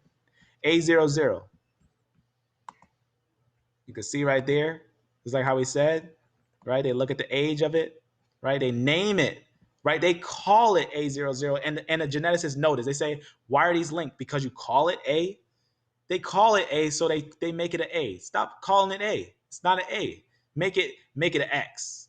Make it E1B1A X or something like that. Because it's only found in E1B1A. That's all it has found in, and they tell you itself. They name them by name. They name them by their name that they named them. African American, as it says right there, A00 was discovered in a large database of consumer samples of African Americans and has not been identified in traditional hunter-gatherer populations of sub-Saharan Africa. See what it's saying there? It's not been found in anyone else, not even who they call Shem or Hem, for the sake of understanding. It's not found in anyone who's called Hamites. They're not the same people. These are not the same people, and they know it. It's not the same people. That's why it's important to understand these things like A00 and stuff like that. Go ahead. If you ever see a geneticist try to link you with him, say, show me where A00 links to. Show me on a chart. Show me A00 linking to A and B. They cannot show you because it doesn't link. They know it for a fact. These are the charts. You can see right here, this is everyone else. It's not linked to them. That's a false branch. That branch that's connecting there is a false branch, and they know it. You can see right here, this is the branch. It's connected to no one else. That's the end of it. That's the novel find, the branch. They know it for a fact. Here's the branch right here. Not connected. It shoots straight down to African American. It's like it just skips everyone. It's almost like it's from Adam himself, but it's not. It's actually just a straight genetic line that has every snap. Understand, you cannot get a line like this. If you found Adam, you can find an ancient line of everyone if you found Adam, but it would actually be above everyone. It would be right here, above everyone. This lineage is not above everyone. It's a different lineage. It has every snap, but yet is its own lineage. And they know it. It's not connected to A. It's not connected to any of the other ones. They know it for a fact. Ask them to try to connect it. Show them. Ask them to show you them connecting it. They can't. It's a false narrative. That's why they over here painting their own narrative. You can see right here, trying to find more different ones. These are false. These aren't here. These are not what they found. They found none of these. This is what they found. A00. Not connected to everyone. See that A over there, that A and that B, T? That's a false narrative too. This is what they're trying to do. They're trying to make an out of Africa idea. A doesn't descend into BT. Remember I showed you that how they said that? BT, again, BT and CT, they know that the African lineages don't descend into them. It's a false narrative. That's false. They know it for a fact. That's why they try to connect A00 and connect 0 and then connect 1 and then make it B. They try to make it A1 and then make BT. False. BT is the origin. CT is the origin, and CF makes the other ones. It's important to understand that. They know it for a fact. A00 is its own lineage. They know it. Tell them to show it. Tell them to show you A00 connecting to anyone else. They know it for a fact. It's not connected to anyone else. It's not. It does not bring forth A nor B. A nor B. It does not bring any of those. It's his own branch. It's his own branch. They know it for a fact. It's not connected to anyone else. So it's one of those things that the more you know, the more you're able to understand when they try to say another thing. So you can see that they're liars. And as I just showed you, that the information even tells them that they're liars. Israel shall find out that these people are liars for sake of understanding. Truth, truth. So obviously, they try to make some of the branches older than others. Shem doesn't bring forth Japheth. It's a false narrative. Shem doesn't bring forth Japheth. AB doesn't bring forth any of the Japhetic lines. It doesn't. Just a fact. It just doesn't bring them at all. There is his own branch, right? So I just want to show you that. And one more time for the clarity, I'm going to show you one more thing for the clarification. This is what a real chart looks like. They know it, that is a circle. This is what a real chart actually looks like. And you can look this up yourself because I got this in the description of this one. And you can find it right here. And you can find this yourself right here. You can look up this name right here. Let me actually go down right here. You can look up this name. This is a real genetic chart. This is how the genetics see it. This is how they see it. All right, they don't want you to see it how they see it. They want you to see it how they want to paint it. You can find it. This project, I don't know if I'll find it right now. You can see a little bit on that. Let me take away some of these things. Sometimes gotta get less detailed. You can see right here, look at that. There it is. You can see different ones like that. They got some other ones, right? You can find on different pages. That's what the geneticists see. That's what they see. You can look it up yourself and you can find a little more information on it. But understand this when I say this. That's the real split. That's the real split, and they know it. Right here, it splits right there. That's a long stem, and it is Shem right here. B and A is Shem. E and D is Shem. It's without a doubt. It's without a doubt. And remember, that's where the A00 is found. That's where A00 that no one else has is found in them. And they have 12 tribes. They're out of every haplogroup group, out of all these groups, only one group, E1B1A, only one group has 12 original descendants. You understand? Only see this branch right here? That's 12 branches. No one else has that like that. No one else has this 12 branches of them. They know that they are the ones that have 12 branches. E1B1A, you can look it up. M2 spreads out the 12 original branches. M2, right? E1B1A1. And then you have your Japhetic lines. We just confirmed that R is Japhetic. R is indeed Japhetic. This is the truth. What you're seeing here. This is the Japhetic lines. This is the Hem lines, and these are the Shemitic lines. And if you ever do a DNA test and you see that you have a little bit of, if you see that you're E1B1A and you got a little bit of B and you got a little bit of J and you got a little bit of O and R and Q and whatnot, that's okay. That's all right. Ain't nothing wrong with that. There's absolutely nothing wrong with you having a little bit of mix in you. There's nothing wrong with that at all. Remember, Solomon mixed with the Ammonites when they said they wasn't supposed to. Yet did he lose his lineage? No, he didn't lose his lineage because he's a male. He's not going to ever lose his lineage. Israel will never lose his lineage. It's important to understand that. As he says, every child that comes out of the womb is his, right? It's very important to understand that. They won't lose their lineage. They're locked in. So right here, A1 and B, A and B, Hamites. That's a own branch. You can find the stem. You can look at the information yourself. Here's one. Let's just look at the information. You can see that stem, and that stem. That's going to be 3 different lines. There's going to be 3 different lineages for the sake of understanding. It's very important to understand that. And they know it. They know for a fact. You can see these are going to come out in their own way. The D and the E, as he even said, they're not the same. They're not connected with A and B. These are 2 different lineages. These 2 are not together. These are 2 different lineages. And he knows it. And then you got your Japhetic lines. It's just your Japhetic lines. Now, it may look like a lot because it is a lot because they were large. It was larger portions of them, and they had more mixes and more groups, right? Think of the Romans, the Celts, right? You can think of many different groups. Think of any type of group that you would believe will be European. Most likely, those will be why you see so many different branches, right? Your Scythians, your Chinese, right? Things like that. Those are going to be your European lines for the sake of understanding, right? They're going to have a lot of these, your I's and J's and Q's and O's and N's and M's. Different groups, but they're still going to be of the same grouping for the sake of understanding, same peoples for the sake of understanding. They're going to still be Japhetic, but they're going to have different, what's called haplotypical groups where they actually mix with different women, groups where they had different women's and whatnot. That's how we put them together. That's how they put them together. So you see, that's very important just to take note of, that what you're seeing here is the real split, the real Ham, Shem, and Japheth split. Let them say no. Let them say no, and let's see.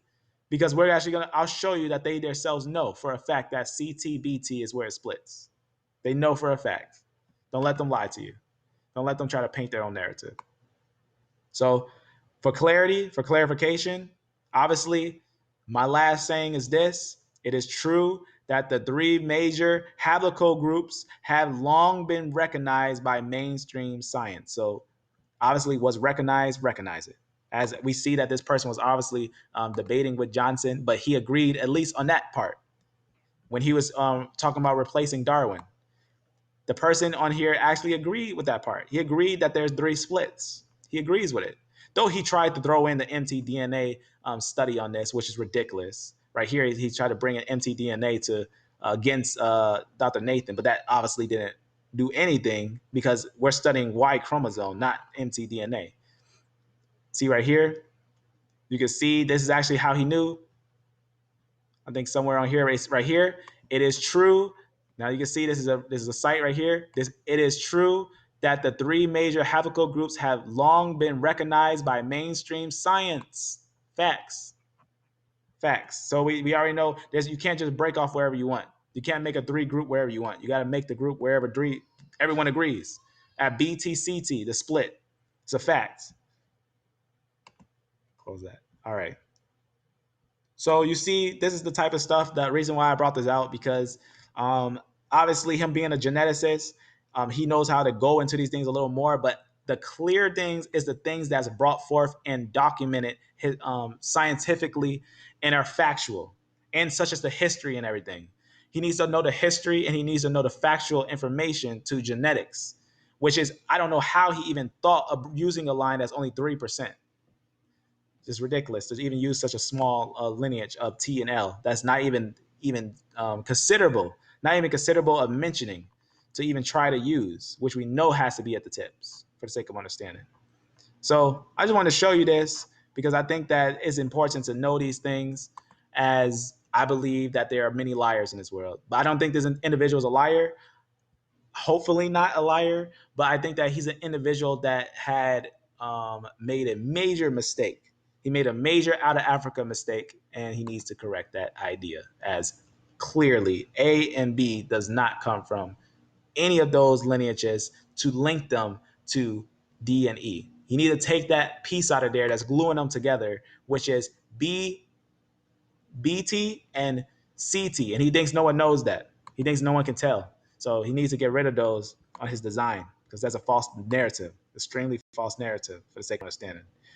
That's the type of things that's bending data, twisting information, so that no one can actually find the truth. But we found it.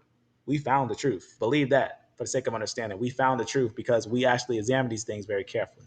So this link is in the description, and this note with all the dispute in there may grow, obviously, over time for the sake of understanding. As always, these notes are usually going to be in the description. But I just want you to know, and if you want, matter of fact, I'll put the Gog and Magog one in there too, because you should probably know this one too. Otherwise, the video I made yesterday has at the bonus Gog and Magog. So you'll see this note there, and you can see the connection yourself for the sake of understanding. You can see the historical quote, you can see the genetics, and you can see, without a doubt, they're the same people. So I just want to put that there for the sake of understanding. So obviously, I end on this.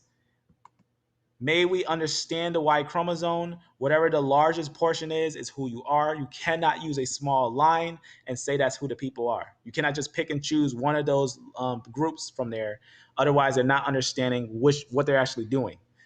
At the tips here are going to be your alterations. Your alterations are going to be at the tips. This is actually going to be 2.5, 2.5, and then together that's 5% that's actually being altered.